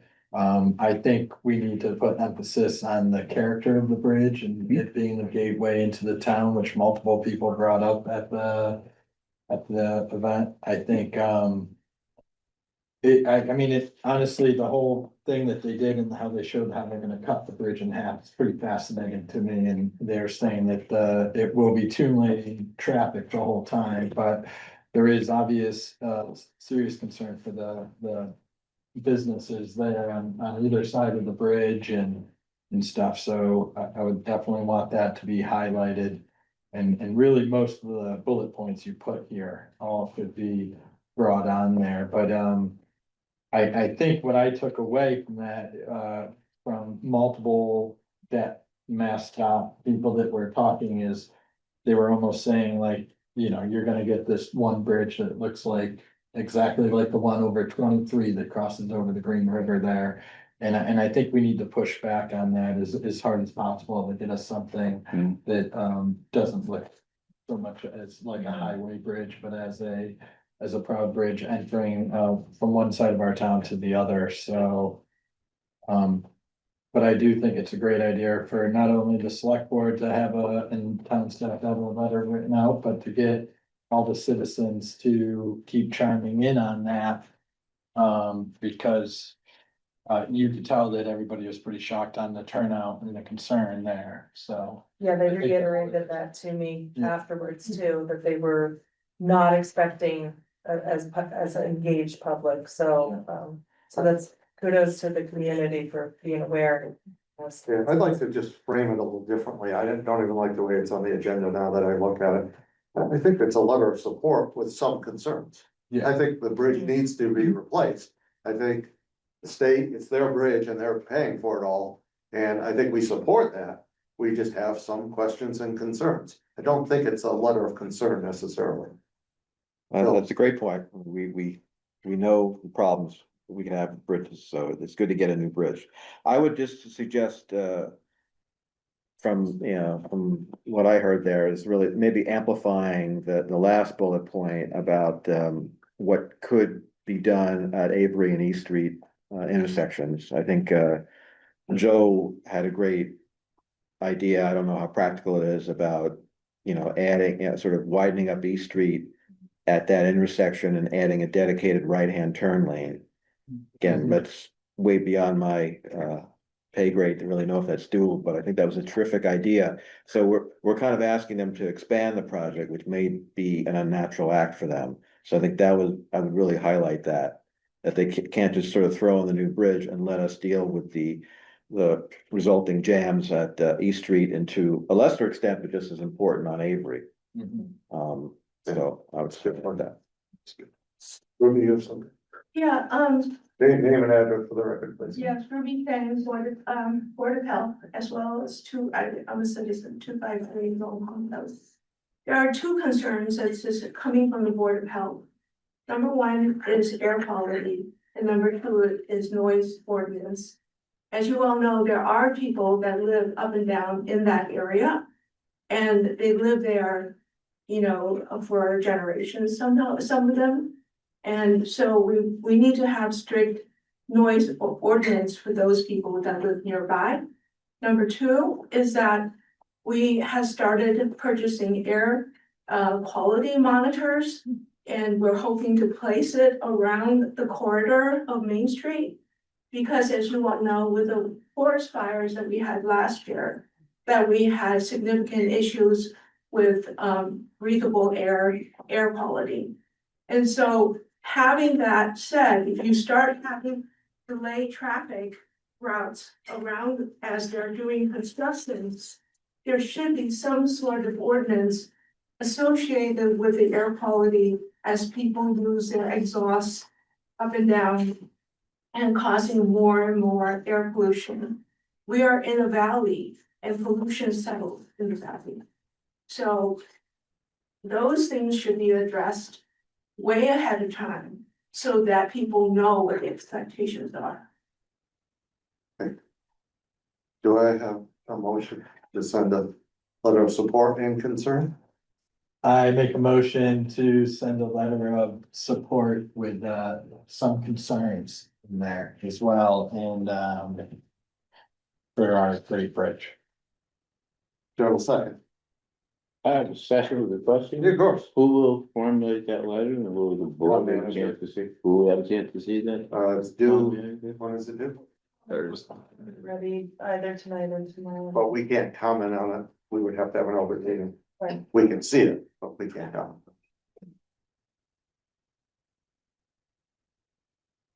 All in favor? Alright. Unanimous. Thank you. Request from the town manager to increase the Housatonic Waterworks reimbursement program cap from $600 to $1,200. Sure it is.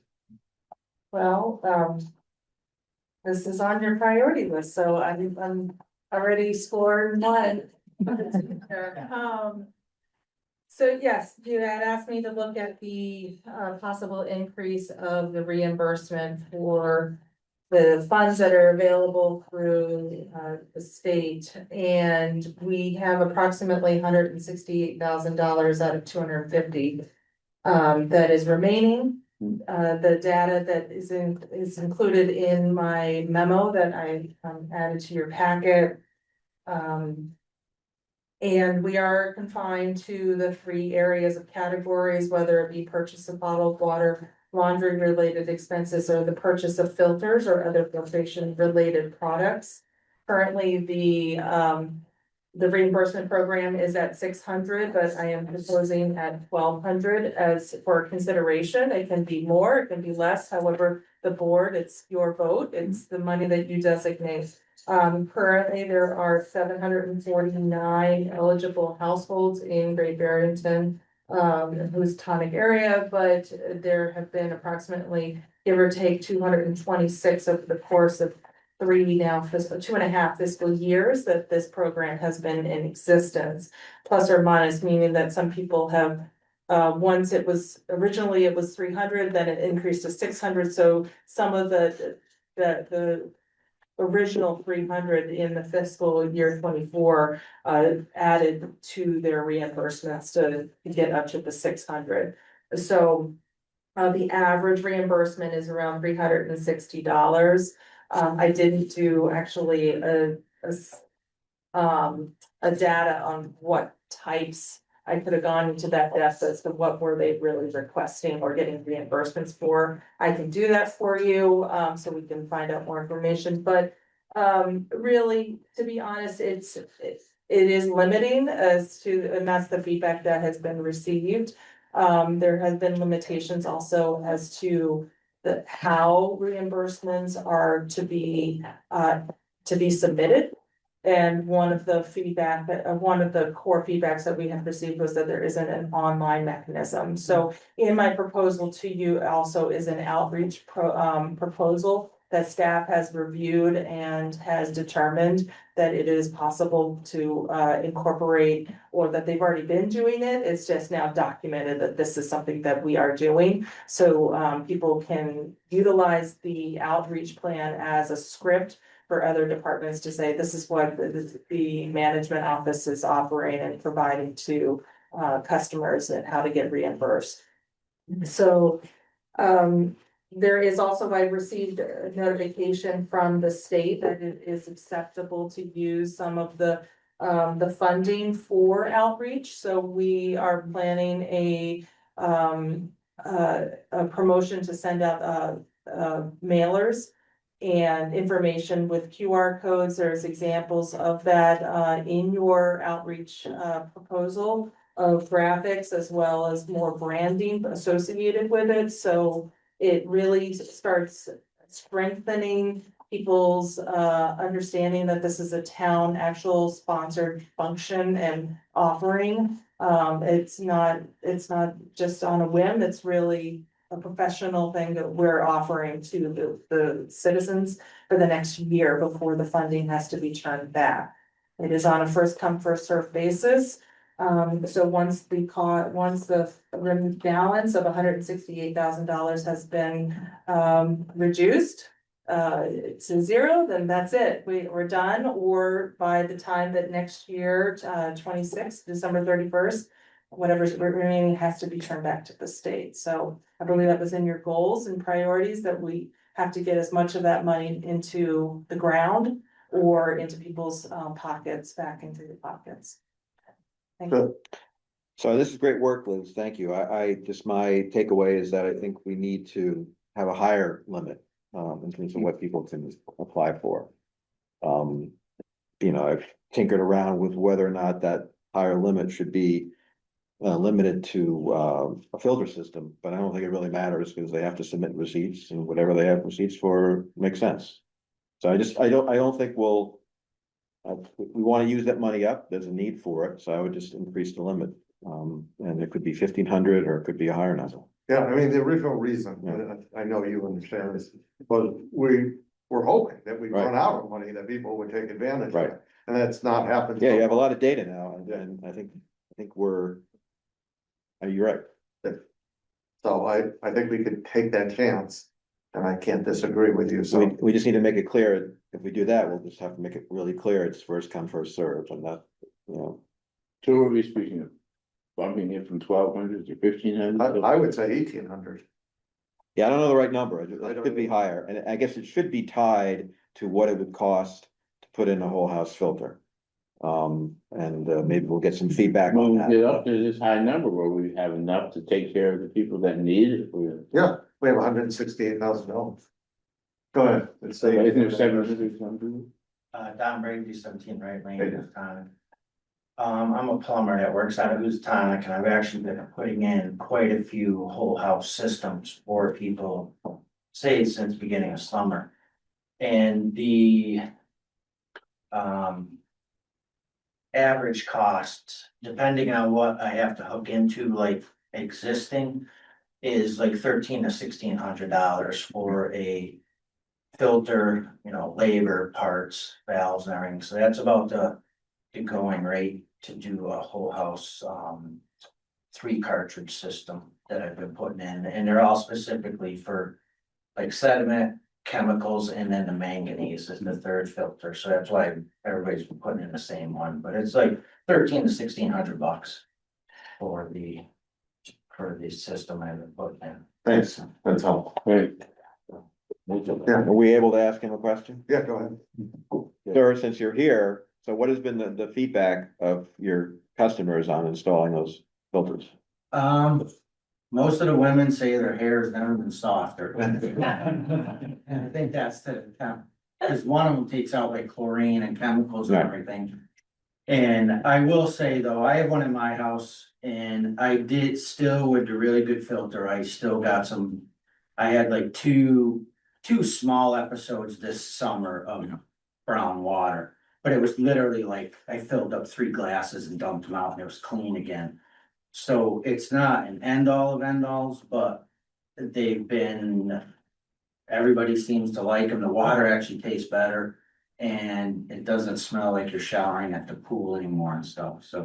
And what roughly, like how often do you need to replace the filters and what do they cost? I don't know how I could say this to you so you'd understand, but like say from. He'll understand what you mean. It's because it's a weird time frame. But say like November to May. They're fine. Right. And then from like May. To October, you might have to change them 2 or 3 times, depending where you are in whose time. Yeah. How much usage there is, and then how bad the water is. Yeah. And it depends on the filters, the cartridges are probably. You're shooting off the hip on this one, because I haven't changed any cartridges yet, I just been putting. Yeah, okay. I'm gonna say for the 3 cartridges, it's probably. $150 to replace them, and they're like, I don't know, this long, but you can. Okay. You could get like the 3-pack to Yeah. change them all at once, cause that's what I, so like when I changed out mine, I just changed all 3 at the same time, so they're all doing the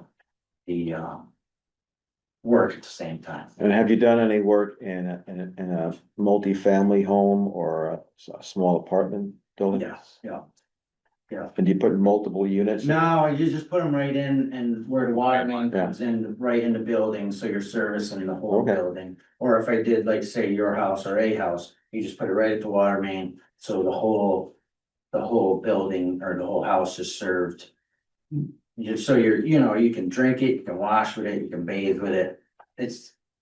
You're doing whatever water you're using, you're filtering. All right, well, thank you, and thank you for dedicating the time to do this. Does someone have a suggestion? I think everything on here doesn't need to be changed, but I think the amount, I Yeah, yeah, agree with Phil. I mean, Yeah. Now, I Yeah. think this is important.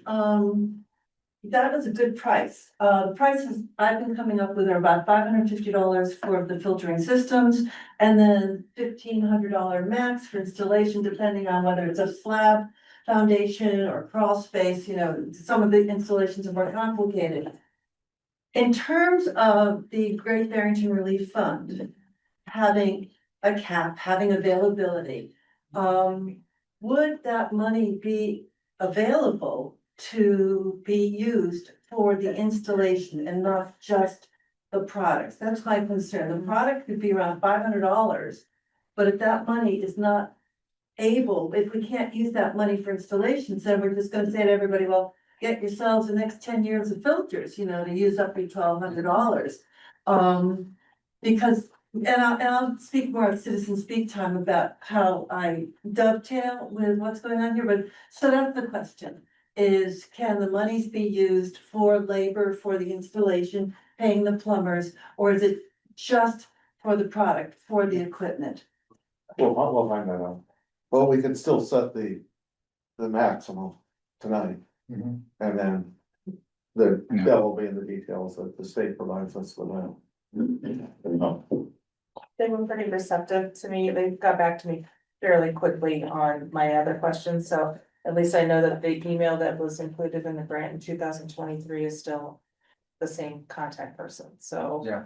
Who's still there, so that's reassuring, and I think I answered. So,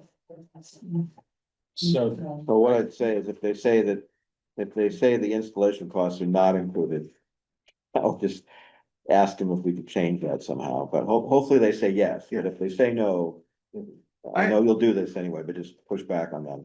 Yeah, the submission was fairly generic as far as language, so, so yeah, so I'll ask the question, you never know unless you ask, right? that's right, Erica. Yeah, I open OP through 60 Park Street in Sedona. I love the idea of the limit going up. I'm somebody who immediately upon the 300 going to 600, I would think I was like the first one that got in. But anytime there's a first come, first serve, and if we're talking about the money increasing too much, it just makes me a little worried about the access and the ease. Like I'm an accountant. It's super, I have all of my receipts. It's super easy for me to navigate the forms, to find out, you know, to message Eric if I don't know who to, you know, I have an ease with both, you know, documenting, reaching out, getting my questions answered, and I'm worried about the amount going up too high before the outreach happens enough for people who haven't taken advantage of it, because we know it's a huge problem. We know it was a huge problem for a long time. And just because there's more of us that like, you know, have the ease to show up here and to request our refunds. I just want to make sure that everybody has access to something before the amount goes up too high and then the rest of us use it all up. So just doing a little bit of math here.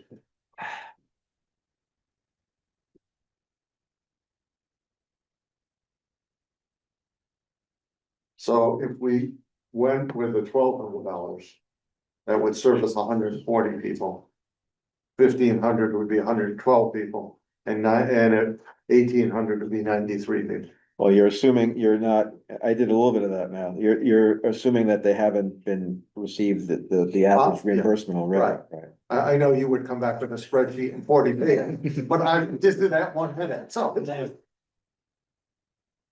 Yeah, so that's new people. No, I think your point's well taken, and I think we've always been concerned about that. I think the flip side is it's use it or lose it funding, right?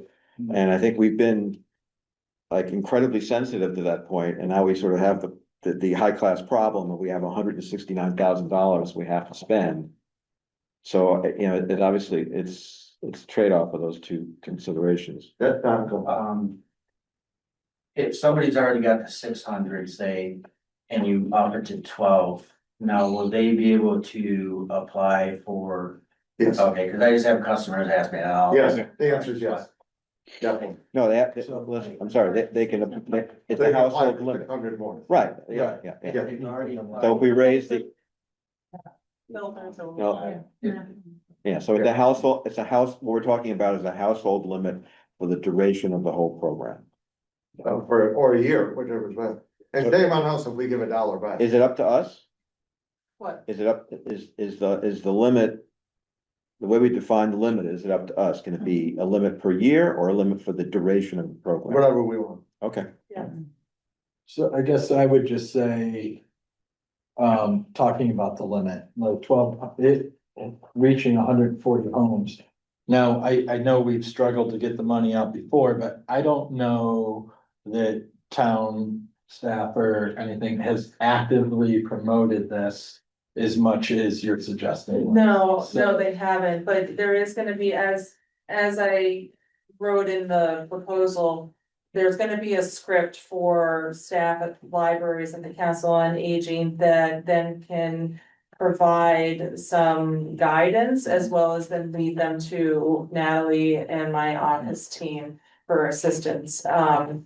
But there will also be signs put up at various town buildings, inside as well as outside, so people can see this opportunity and then we will do a very robust on social, push.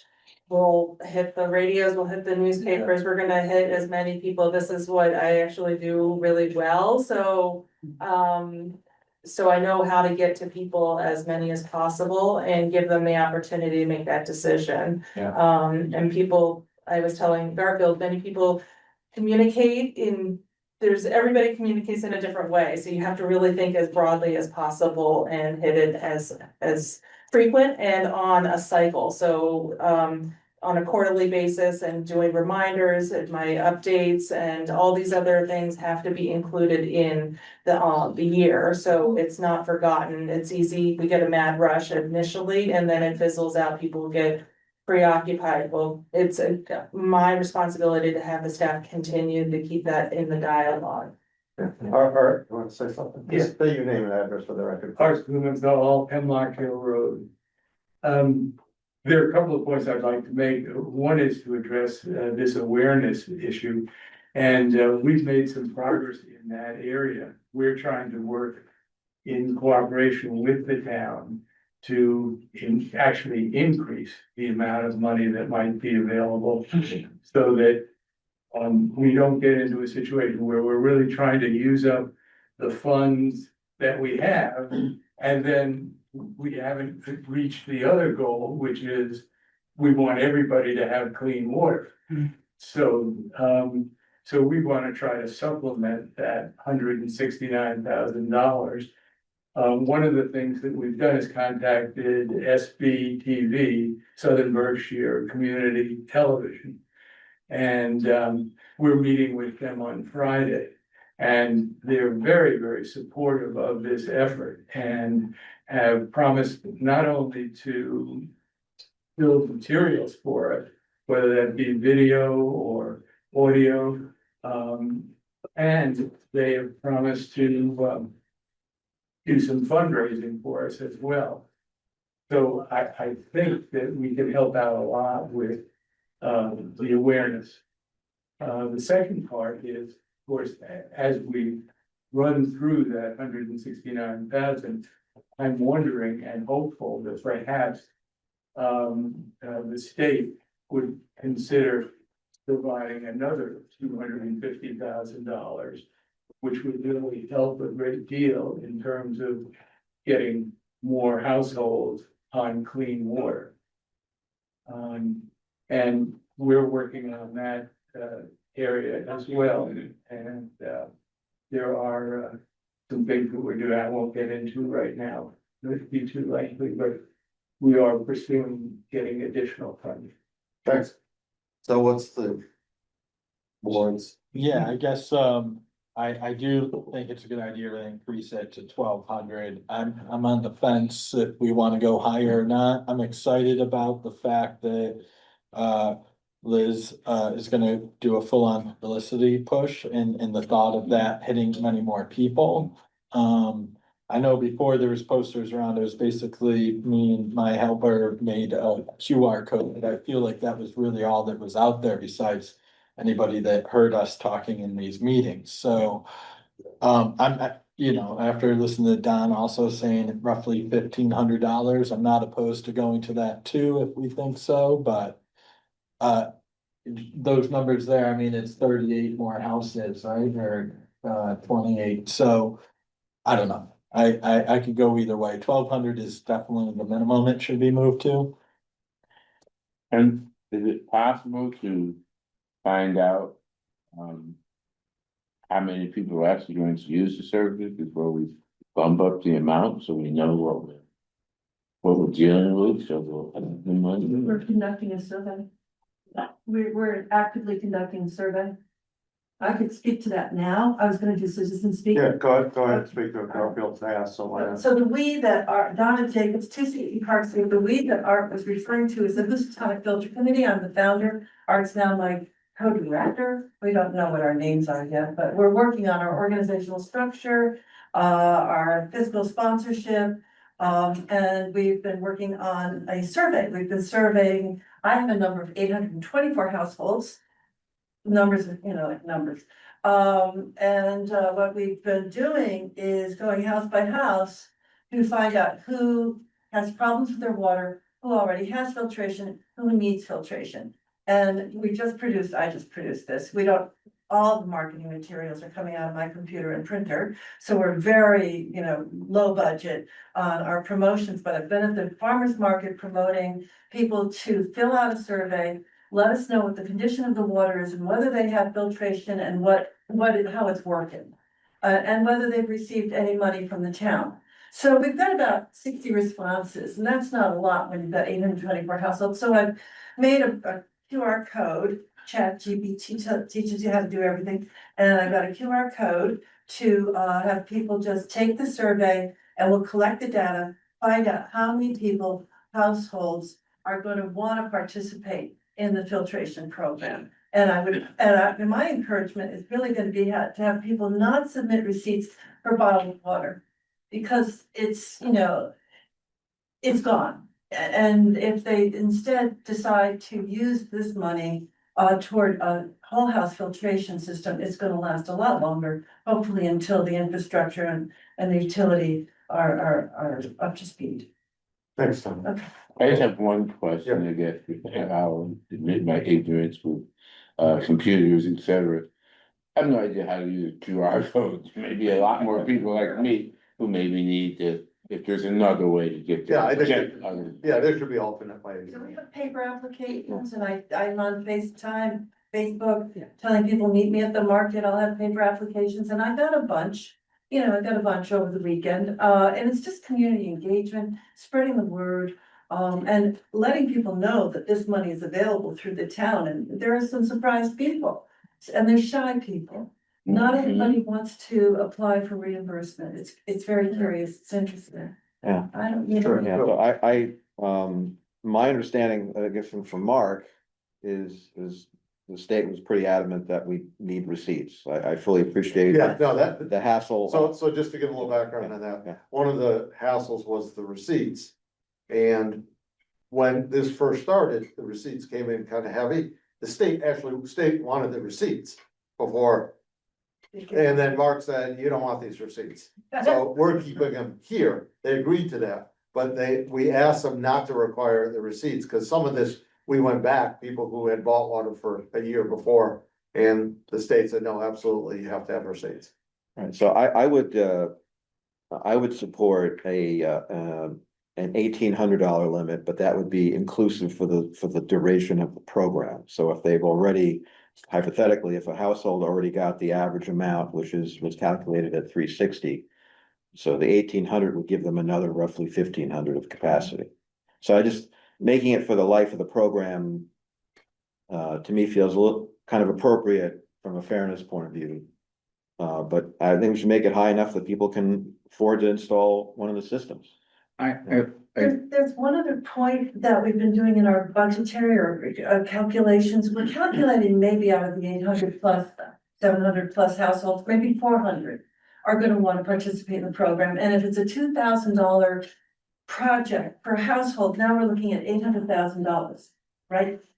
Art? Yes. Okay, so with $170,000 subtracted from $800,000, then there's a gap that HFI, this time Filter Initiative, is going to try to fill. Again, if we're gonna raise the cap, are we gonna be able to service 400 households? If that's the guesstimate number of participants in the program, we still don't know how many, that's the trouble. Yeah. I would actually prefer a lower cap that might last a little longer, and we can always raise the cap again. The only problem we have is there are gonna be some people who will just not do it because they can't afford it. If we say 1,200, they're not gonna be able to afford it.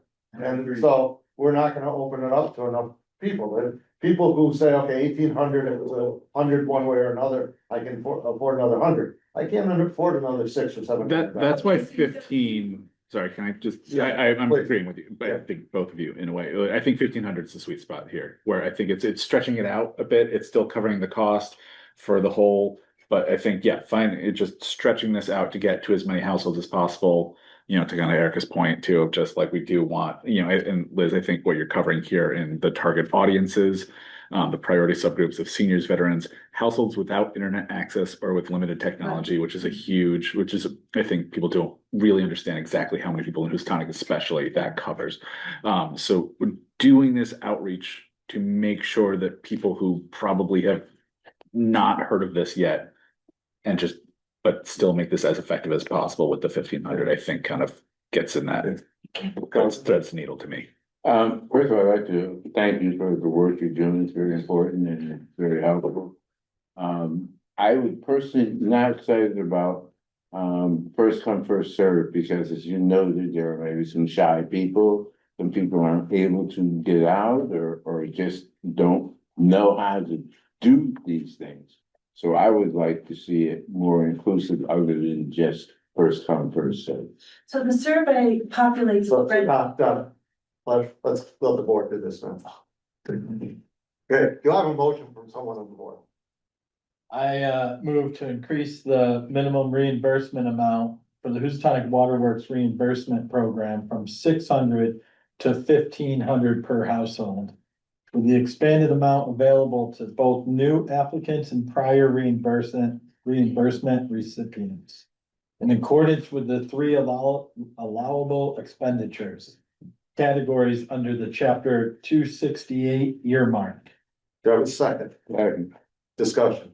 Well, a clarification, is that 1,500 for calendar 26 or what period of time is that? That's inclusive, that's the maximum. That's like fully, the full program. Yeah. So if they already got the 360, then they're only allowed another Yeah. 1,200. Yeah. Okay, all right. Anyone else? All in favor? Aye. Unanimous. Thank you, everyone. That was a good discussion. Mhm. Okay, citizen speak time. I'm talked out. Who's that? That's never gonna Come happen. on, yeah. Thanks for letting us speak during the subject. Eric. Yeah, Eric Murphy, still at 360 Park Street in Houston. I'm thrilled that we were already talking about the trust policy since I was here to bring up some fun facts, really just informative facts. I actually think that this is some information that a couple people kind of alluded to, but pulling from the trust policy that was passed in 2017, there's a section that is Great Barrington Trust Policy Principles, and they were developed in collaboration with the police department. So it was kind of building on the idea of positive community policing. And so when the work went into this originally, it was very much done in collaboration with the police department, town officials. It wasn't like a chastising thing. It was let's work together, because if everyone feels safe, we're all better off.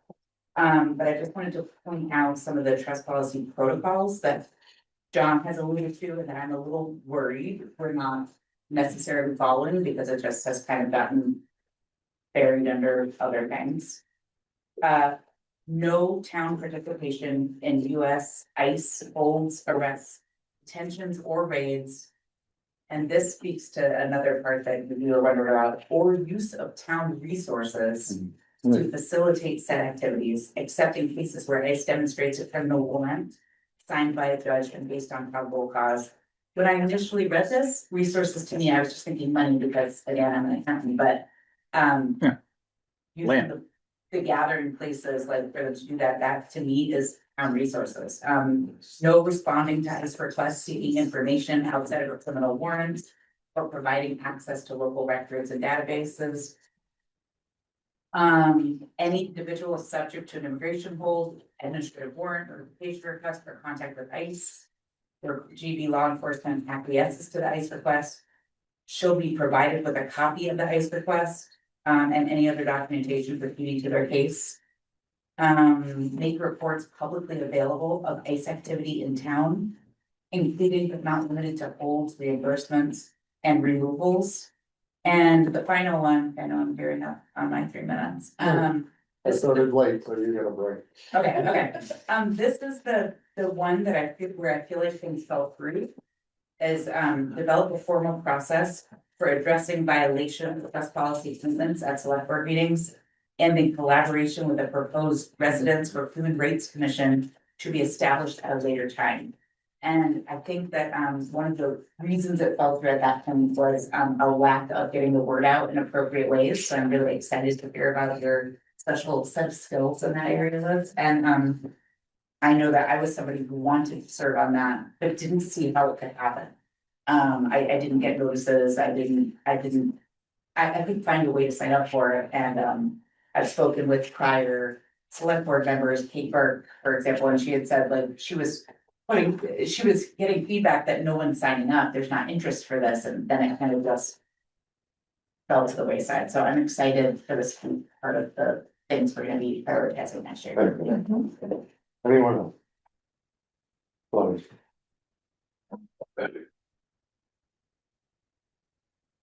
Claudia Shapiro, 78 Evermont Lane Road. For the record, I've been before this board many times voicing my concerns. I've been before prior select boards many times voicing my concerns. So I'm voicing my concerns again, and I'm asking this board and now town manager Liz, how the town hosted KGBR, Gloucester Great Barrington Regional Airport, based on an approximate locus, security fencing, extended runway of 621 feet, and trees planted 1,000 feet from the end of the runway. I own and maintain 200 feet off the end of, and the town owns Seacon Cross Road abutting the other. It's going to affect me, my property, my future, and how many airport expansion phases there are said. With an understanding of the imminent special permits 3-year statute of limitations to act upon in early 2026. A permitting process that included State Rep Lee Davis in her capacity as former select board vice chair. There is nothing irrational, unreasonable, or unfounded about me, my concerns or fears, having abutted a private airport, Berkshire Aviation Enterprise, for over 50 years. With both the plaintiffs, Holly Hamer, attorney Mark Bastow, and White Ann Frederick's land court action filed in 2022, asking the court to multi-permit 2 airports, a Berkshire Holding Incorporation Flight School, and a KGBR, Gloucester Great Barrington Regional, an action that included my property, but not me, refusing to acknowledge me as the owner. I read your statement, Liz, regarding your approach to leadership that is both strategic and deeply human. I clearly see the strategic side, and my concerns and fears are a golden opportunity to exercise your deeply human approach. So I am hopeful. Please don't misconstrue my unusual empathy, compassion, passion, and very peaceful nature for anger, as that is not the case, something I'm extremely proud of and consider one of my blessings. What you do detect is shock, awe, and disbelief, bounded by extreme trauma intentionally inflicted upon me year in, year out, due to my property and rights being key in the political establishment of a municipal airport, hazardous waste combustion facility, and a household hazardous waste collection center. I am not okay with what has been and what is being done to me, molesting, raping, and pillaging me and my very special property. So again, point blank, what are your intentions for me in 78 Evermont Plain Road? Thank you. Thank you. Anyone else? Thank you. Bill? Michelle Bear, 70 Division Street. At the November 17th meeting, there was a discussion regarding a proposed commercial solar project up on Van Duserville Road, 53 Van Duserville Road. Again, I just want to thank you for listening to the people who were in the room. You voted not to recommend the project. I know a lot of people enjoyed their Thanksgiving break and probably visited family and friends. Well, I spent the time researching the project. I would love it if there was one holiday a year where I could relax over the holiday, not have to do things like this.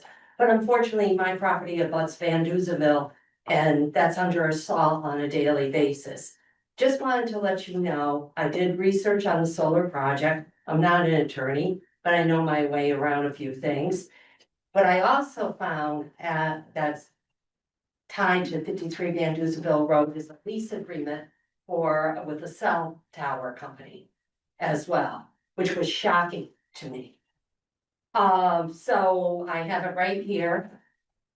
This is the lease agreement. It's recorded in the Southern Berkshire Registry of Deeds. It was recorded March 19th, 2025. And it does appear it was discharged. It's between a company called Vertex Towers and the owner of 53 Van Duzenville Road, Gene Bacchetti, who's also bringing forth a special permit for the solar, commercial solar. So as much like Ms. Shapiro feels constantly under threat, so do the residents of Van Duzenville Road. So I just wanted to bring that to your attention because the last time I had to protect my property from a marijuana manufacturing facility, my husband and I, who are not rich people, we spent over $8,000 for an attorney.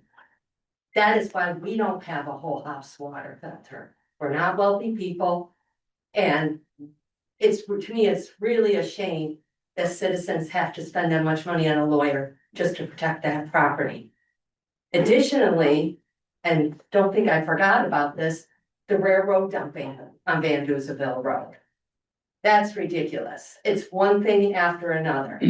So that being said, all that debris up on Van Duzenville Road dumped by the railroad, that was done at the end of 2023. I went back and forth, some select board members received communications regarding it, as well as our then town manager, Mark Pransky. That being said, I had wanted to place it on an agenda. Mr. Pransky, I have it right here, states, no, we're not putting it on an agenda, but no reason as to why it wasn't going to be on an agenda. He did email me on April 26, 2024, that the work in Housatonic has been completed for some time now. Cruise Control Trucking was trucking the debris in from elsewhere. And that's my question, but he responded, I heard back from a representative at the Mass DOT Rail and Transit Division this week. Again, this was April 26, 2024. He noted during our conversation that the rail work in Great Barrington and Housatonic is pretty much completed, and work is moving into towns north of us at this point. He wasn't able to provide an exact timeline, but he did say that the scrap material will be removed from the staging site on Van Duzenville Road, and the area will be cleaned up and regraded at that time. Okay, it didn't happen, and I'm pretty upset about that. Then on top of it, Wednesday at the Lee Middle and High School is going to be a PCB open house, where the picture that was in the newspaper is Rising Pond, another staging area. So I'm pretty upset that this one area of Housatonic routinely comes under attack. And I want to make you aware of it. The citizens are not happy. And I think you may have to prepare yourself for another fulcrum battle. And because we're really tired of it, we see things going on here in Great Barrington. You know, I just sat there and you were talking about the new bridge, about, making sure it's not too noisy for the people around it and everything. That doesn't happen up in Housatonic. Where I live, if I have a day off, all I hear is banging and clanging from an auto salvage business that has grown many times over from what was there already. My daughter's getting married in 2026. I would love to have something at my home. I never know what's going to happen. Am I going to hear car crushing going on? And people have asked me, well, why did you move into that neighborhood? I was born and raised there. My dad built the house. That was all farmland. And this is what the town of Great Barrington leadership did to it. So I wanna just make It's you private. aware. I know, but were you aware of that cell phone? Okay, you may wanna look at it. It is document number 283236. Thank you, Michelle. All right, thank you. Anyone else? Select board time. Bill. Nothing, thank you. Bill. Nothing for me. George. Nothing. Sorry. Yeah, I just wanted to thank Liz for her manager reports, town manager reports. They're very informative and thorough, and I really appreciate that. And I also wanted to thank the select board tonight for having a lot of back and forth and the citizens. And I think we came up with some good compromises this evening, and I'm glad we all worked together like that. So Yeah. appreciate everybody. I agree. Thank you. Media time. Yes, yeah. Thanks. We are adjourned.